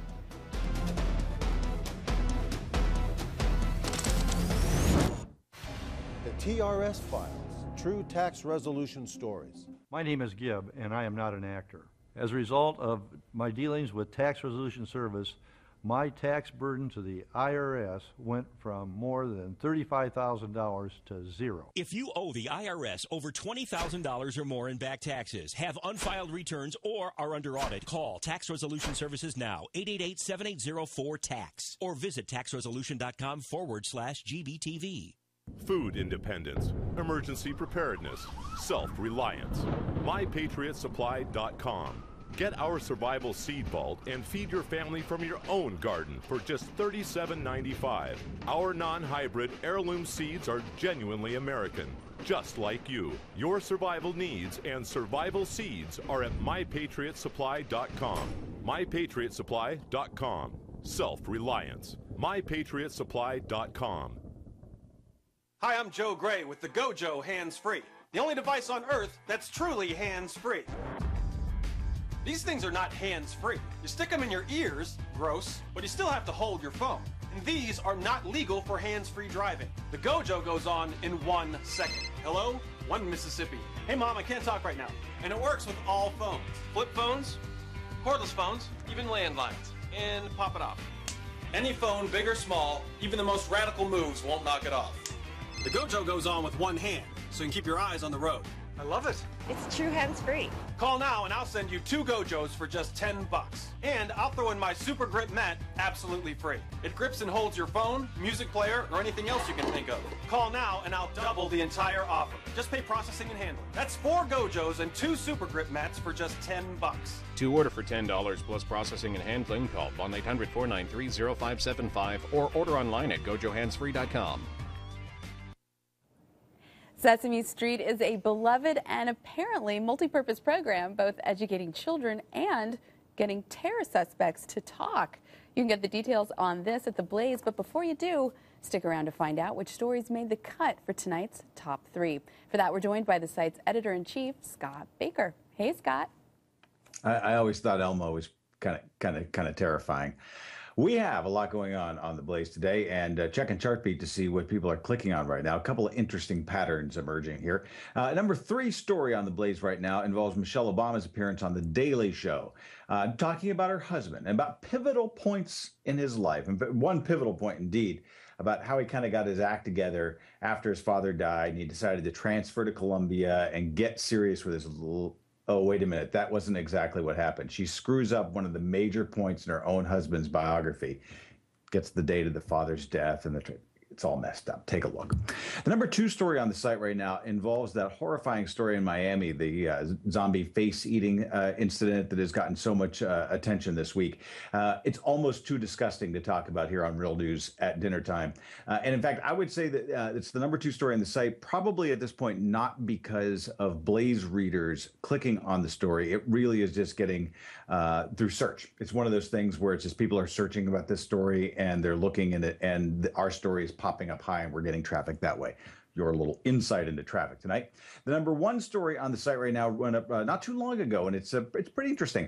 Look at satellite photos of different neighborhoods in major cities, some American, some international, and you look at a rich neighborhood and you look at a poor neighborhood. And there is one way that you can tell the rich neighborhood from the poor neighborhood just by looking at the satellite picture. I'm going to let you ponder what that might be. The answer is on The Blaze when you click on that story. Our story to boost today is one that we kind of found late last night. We were looking at some video of Francis Fox Piven, in fact, and during that, Ben Johnson, our video editor, was saying, well, wait a minute, what about this other guy? We never heard of him, a University of Pennsylvania professor who goes on a rant, a very anti-American rant, anti-police, certainly anti-conservative. And so we kind of detail his talk to students and exactly how he's talking about this country and the system of laws and governance in which he is able to freely teach. That video, pretty potent, on The Blaze right now. Amy? All right, Scott, thanks a lot. Thanks.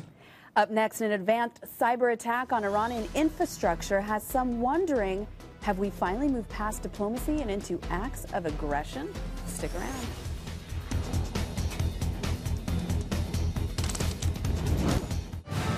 The Federalists are coming! They're coming! When the government threatened their freedom, he was the last to believe in their cause. You want me to make an army out of a group of peasants? But became the first willing to die for it. Today we're going to send a message. Freedom is our wives, our children, and we will defend it or die trying. And viva Cristo Rey!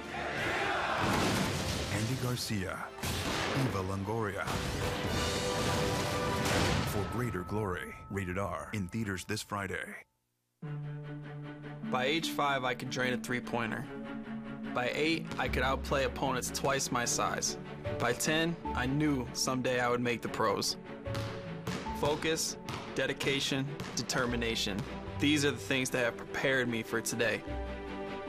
But for what tomorrow might bring, I prepared with Food Insurance Emergency Food Supply. It gives me the confidence to face any opposition. Order today at foodinsurance.com. Hello, friend. I'm Pat Boone. Are you dreaming of an ideal retirement? Well, if you're 62 or older, there's a smart and easy way to get the money to make it happen. A reverse mortgage from my friends at Security One Lending, a national leader in reverse mortgages. They can help you turn the equity in your home into tax-free cash. Call to get this free, no-obligation information kit, which includes an educational video and the top 10 things to know about reverse mortgages. Why don't you call now?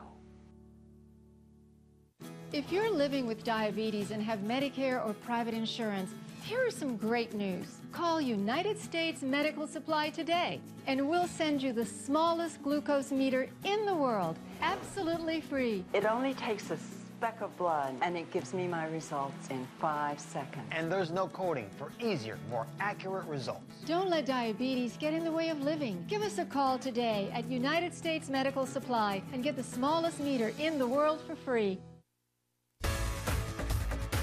For some time now, computer technicians in Iran have been fighting off a complex computer virus that's infected critical infrastructure. This week, it was finally given a name called the Flame.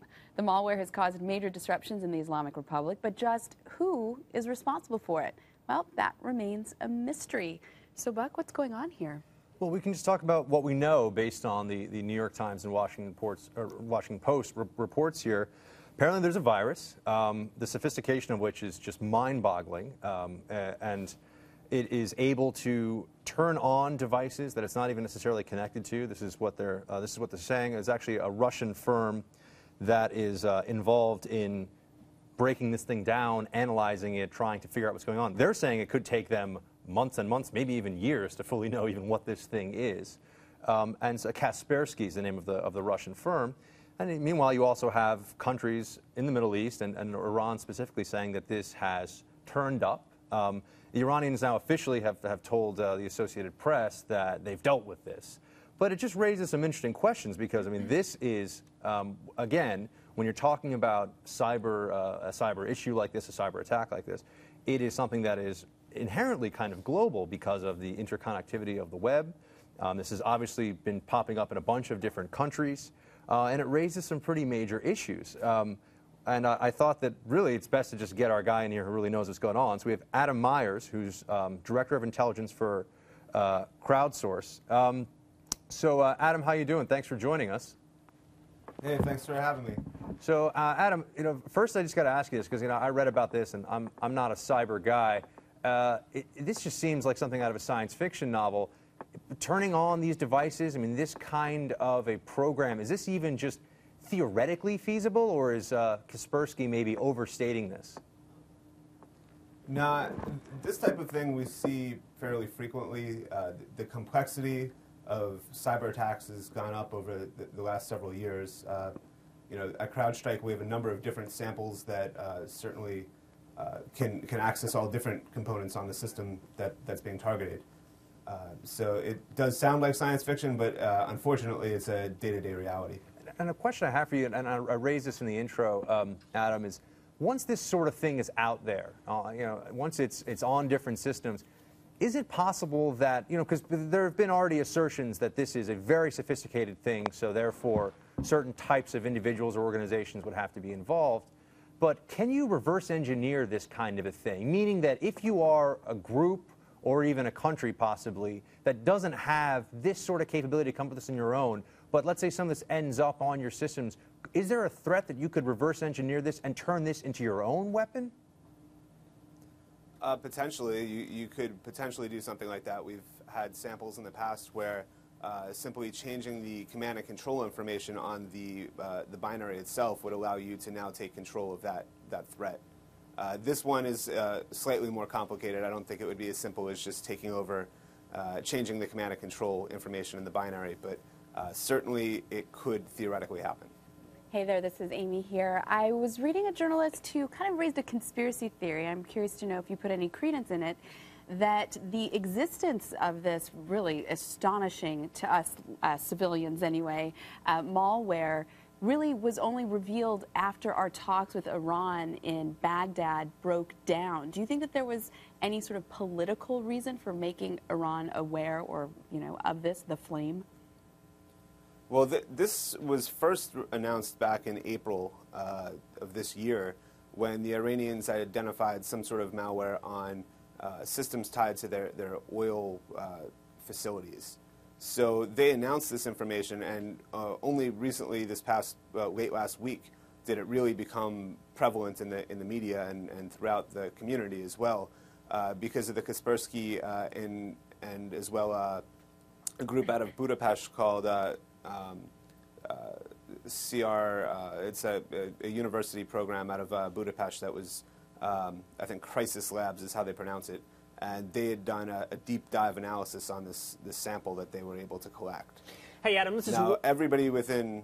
Sorry, go ahead. This is Will Kane. I wanted to ask you this. You and Buck started to talk about this. So let's just be clear. The Flame was a cyber attack, a virus that somehow infected hundreds or thousands of computers in Iran and was feeding data back to various servers across the world, I think, is so I've understood it. Tell me if I'm wrong, but on any of that, this, as I've been told, is a sophisticated virus, a sophisticated attack. Would this require a nation state to perpetuate this attack?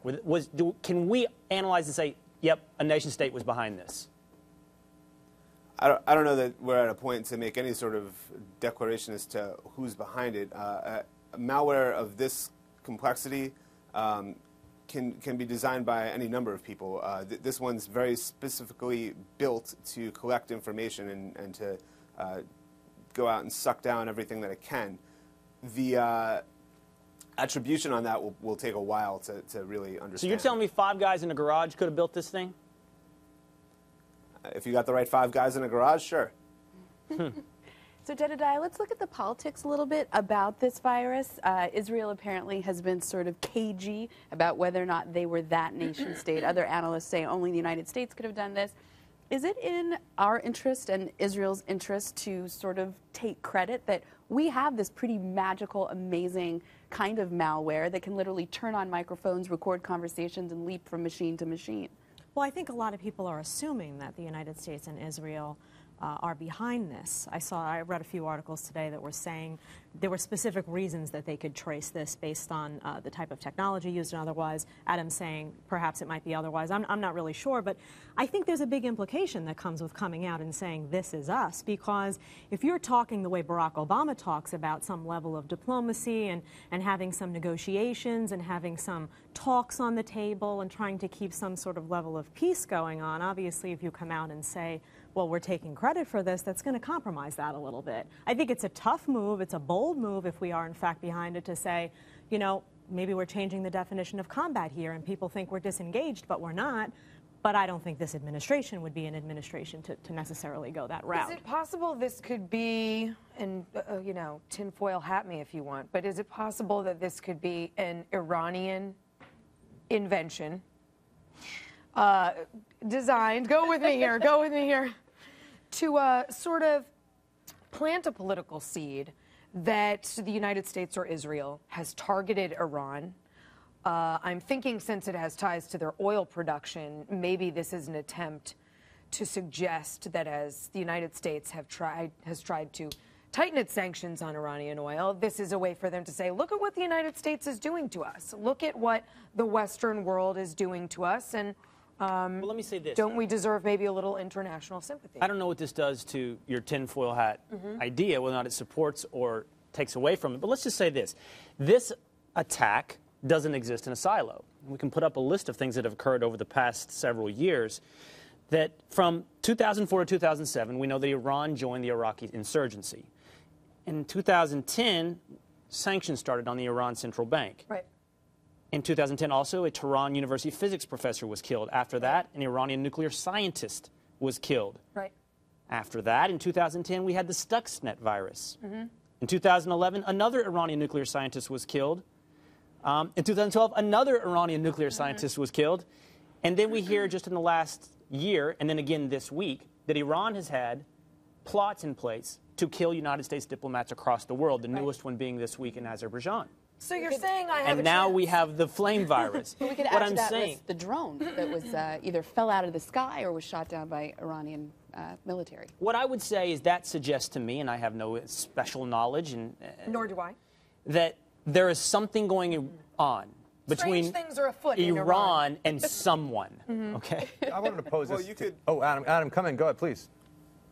I was going to say that you could put on that tinfoil hat if you want, but you could also, from a different angle, say who's to say that China wouldn't be behind something like that, right? Sure. I mean, the speculation behind what this virus was there for, I think we don't need to go into that because we know what it was there for. It was there to collect information. It was a really complex piece of code that was well designed to pull down all kinds of interesting pieces of information. For example, it was able to look at all of the pictures on the hard drive and ascertain from EXIF data the geolocation where that picture might have been taken.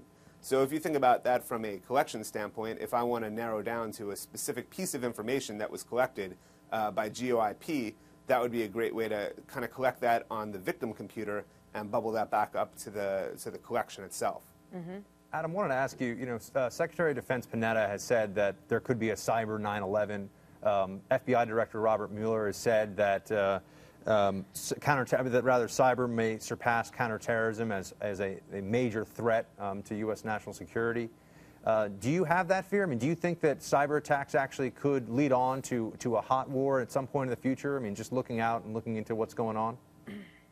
Yeah, absolutely. We see CrowdStrike sees constantly samples that are espionage-equipped pieces of malware that go out to collect information for specific purposes, and we see that targeting, Western companies, high tech, government, etc. So I think what we're seeing right now is that these tools are being used across the board to collect intelligence information. And while we have an expert here, Adam, reasons. sorry, we've had a few conversations in the past about the government wanting to control more of the web or be more involved in the commercial web in order to protect it. And we haven't actually had somebody really who's able to weigh in, I think, from your perspective on, do you think we're at a point where that's necessary, or do you skew more towards the civil libertarian side of things where you think, no, the government should not be increasing its control over the web in order to protect it from cyber threats? I think that the critical infrastructure of this country needs to be protected, and there's a clear and present danger to it right now. So yes, so more government involvement, you think, is probably necessary? I think that the government can be a key partner for industry in helping to protect these critical infrastructures. All right. All right. And my question for the table is this: we're almost out of time, but I mean, how cold is this Cold War? That was precisely my question. At what point does cyber war, virtual war, cross the threshold as a declaration of war and precipitate real bombs falling? Action. Yeah, that's what I was trying to say that's a before. Are we difficult more question. involved than or whoever more involved than We'll we need new realize. rules for that. Adam, what are your thoughts? If you look at, I'd say if you look at it, the Pentagon declared cyber to be a new domain of warfare. So I think that it's fairly clear where this is going. I think right now what we see happen is that the people that are reverse engineering and tracking these malware samples and the people that are writing these malware samples, I would equate this to almost like a silent war, similar to what happened with submarines back in the Cold War, right? So every time that something happens on the malware side, the reverse engineers and the defenders are trying to figure it out, understand it, and then make some change that then causes the malware authors to have to change their tactics and procedures. Fascinating stuff. Adam, if you're not already working on a screenplay, I encourage you to get working on it. It's just amazing kind of stuff. Anyway, when we come back, we will have the Island of Misfit Stories all queued up for you.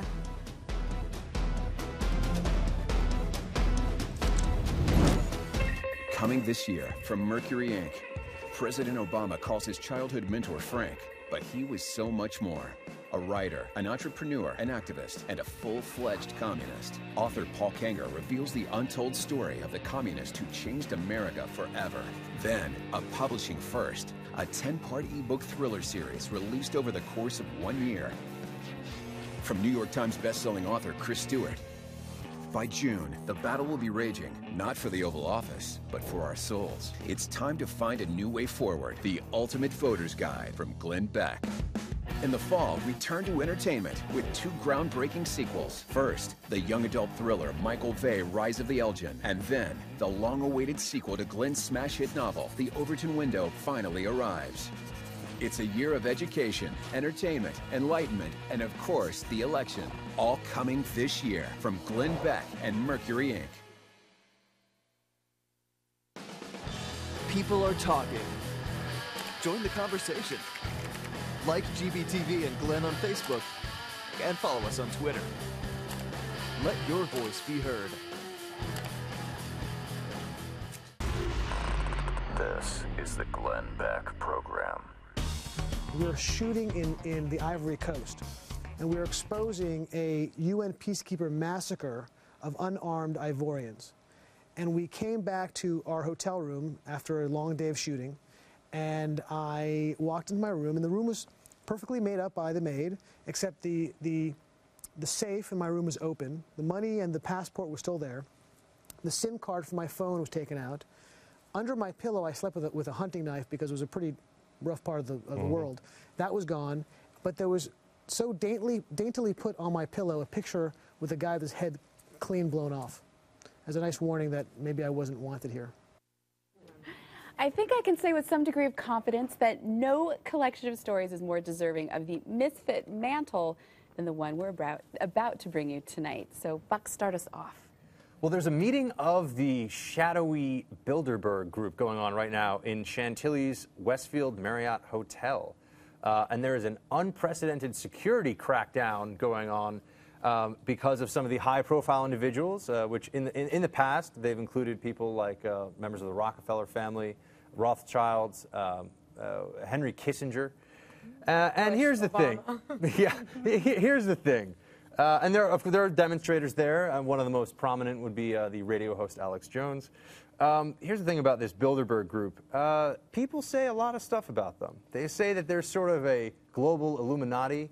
They say that they are controlling governments from behind the scenes. I think they probably just don't want to be bothered by a lot of protesters. But, you know, we'll have to see, because they are doing sweeps to make sure that people don't have any weapons on them or bombs or anything. But I gotta say, I worked at the Council on Foreign Relations, which was also considered sort of an Illuminati. No, a lot of guys having tea talking about foreign policy. Yeah. Really not that crazy. But Bilderberg, I don't know. Can I just say this? Global conspiracy. Where's your tinfoil hat when I need it? You got nothing for me on Bilderberg? I got something for you. I mean, you got conspiracies all the time. Nothing on Bilderberg, SC? I'm just begging for it. A couple of guys hanging out. Here's to your CFR experience and whether or not you were in on the conspiracy. 2 JFK conspiracists finally die and go to heaven. They go to the pearly gates. They meet St. Peter, and he says, I'm going to grant you one question, and I will give you all knowledge on this one question. They look at each other, and they go, this is it. This is it. Who killed JFK?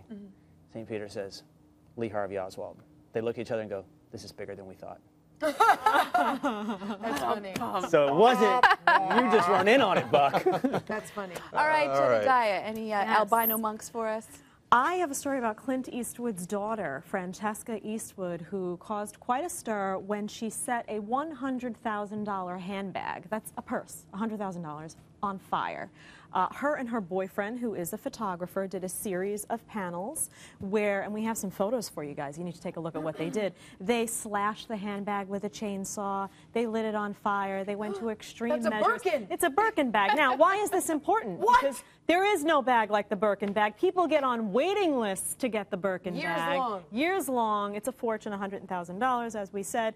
And, well, people got really upset with them. So there was a lot of protesting. They received some death threats as a result of this. People were mad, saying, if you had to work for a living, you wouldn't be burning a Birkin bag. Maybe you could have donated the money instead, done something good for the cause. Well, her boyfriend comes back and says, all right, you know what? I'll donate the $100,000 to a family in need, but only if my photos are sold first.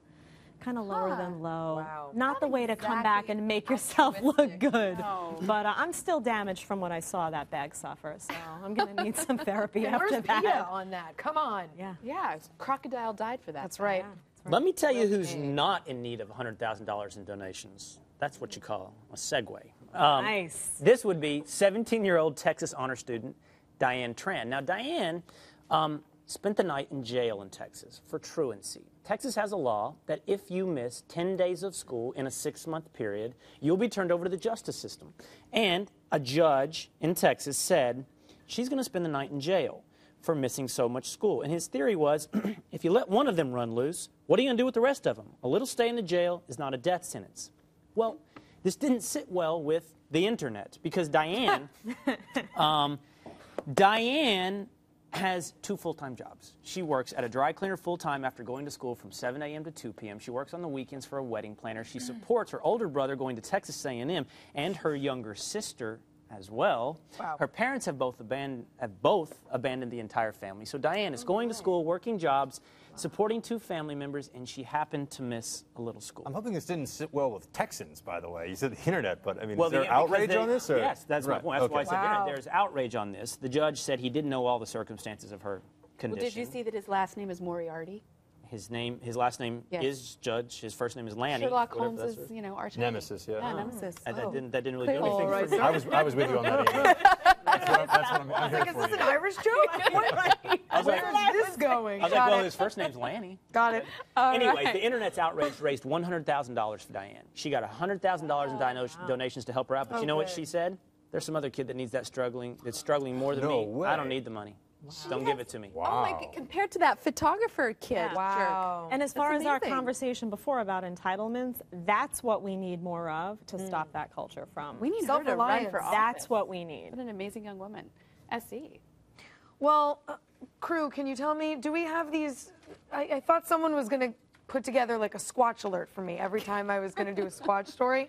Like, get on this, because this is not going away. I'm not going to stop talking about Squatch anytime soon. Do Squatches roar? Especially not when this happened. A couple high school kids in Idaho, just south of Pocatello, were out on a school sort of science project and came across what they have decided is a Bigfoot footprint and Bigfoot himself. In case you missed that first initial sighting in the beginning there, that was what they thought Bigfoot was. Interesting production note. My producer, when we were talking about the story, was like, you know, I don't think we should show the footage. It's not very good and it's fake. And I said, as they all are, if the footage of Bigfoot was ever good and real, we would not be having this conversation. We'd be having a different Watch story. would be over. It would be Squatch found. Squatch found. Not finding Bigfoot, but Bigfoot found. I could go visit Bigfoot at the Museum of Natural History or at a zoo. I hope not so the Museum they're of Natural always going to be fake and bad. Let me just end the Is there a suspense. difference between Squatch, Yeti, and the Abominable Yes, Snowman? regional, my friend. Oh, it's sort of like It's is it like a regional. cougar versus It's a mountain like lion? It's like a Yankee versus a Southerner versus a Californian. Ah. I think it is a Regional. cougar mountain lion thing. It's sort of a cougar I think mountain it's lion the thing. same thing by different names. Okay. We'll come back on that. I'm not a I don't know that they are the same things because we have not done DNA But it's not testing. like crocodile versus alligator. But they are thought to be the same thing on different ends of the planet. But I don't know. As a scientist, I am not willing to say that until we have tested the DNA. But now we've established the sightings are global, which lends credence to this whole squatches thing. everywhere. I've said that before. Everywhere. All right. That's all the time we have, but make sure you're following us on Twitter at Real News GBTV, and we'll see you right back here tomorrow night. The BS of A is up next. Good night.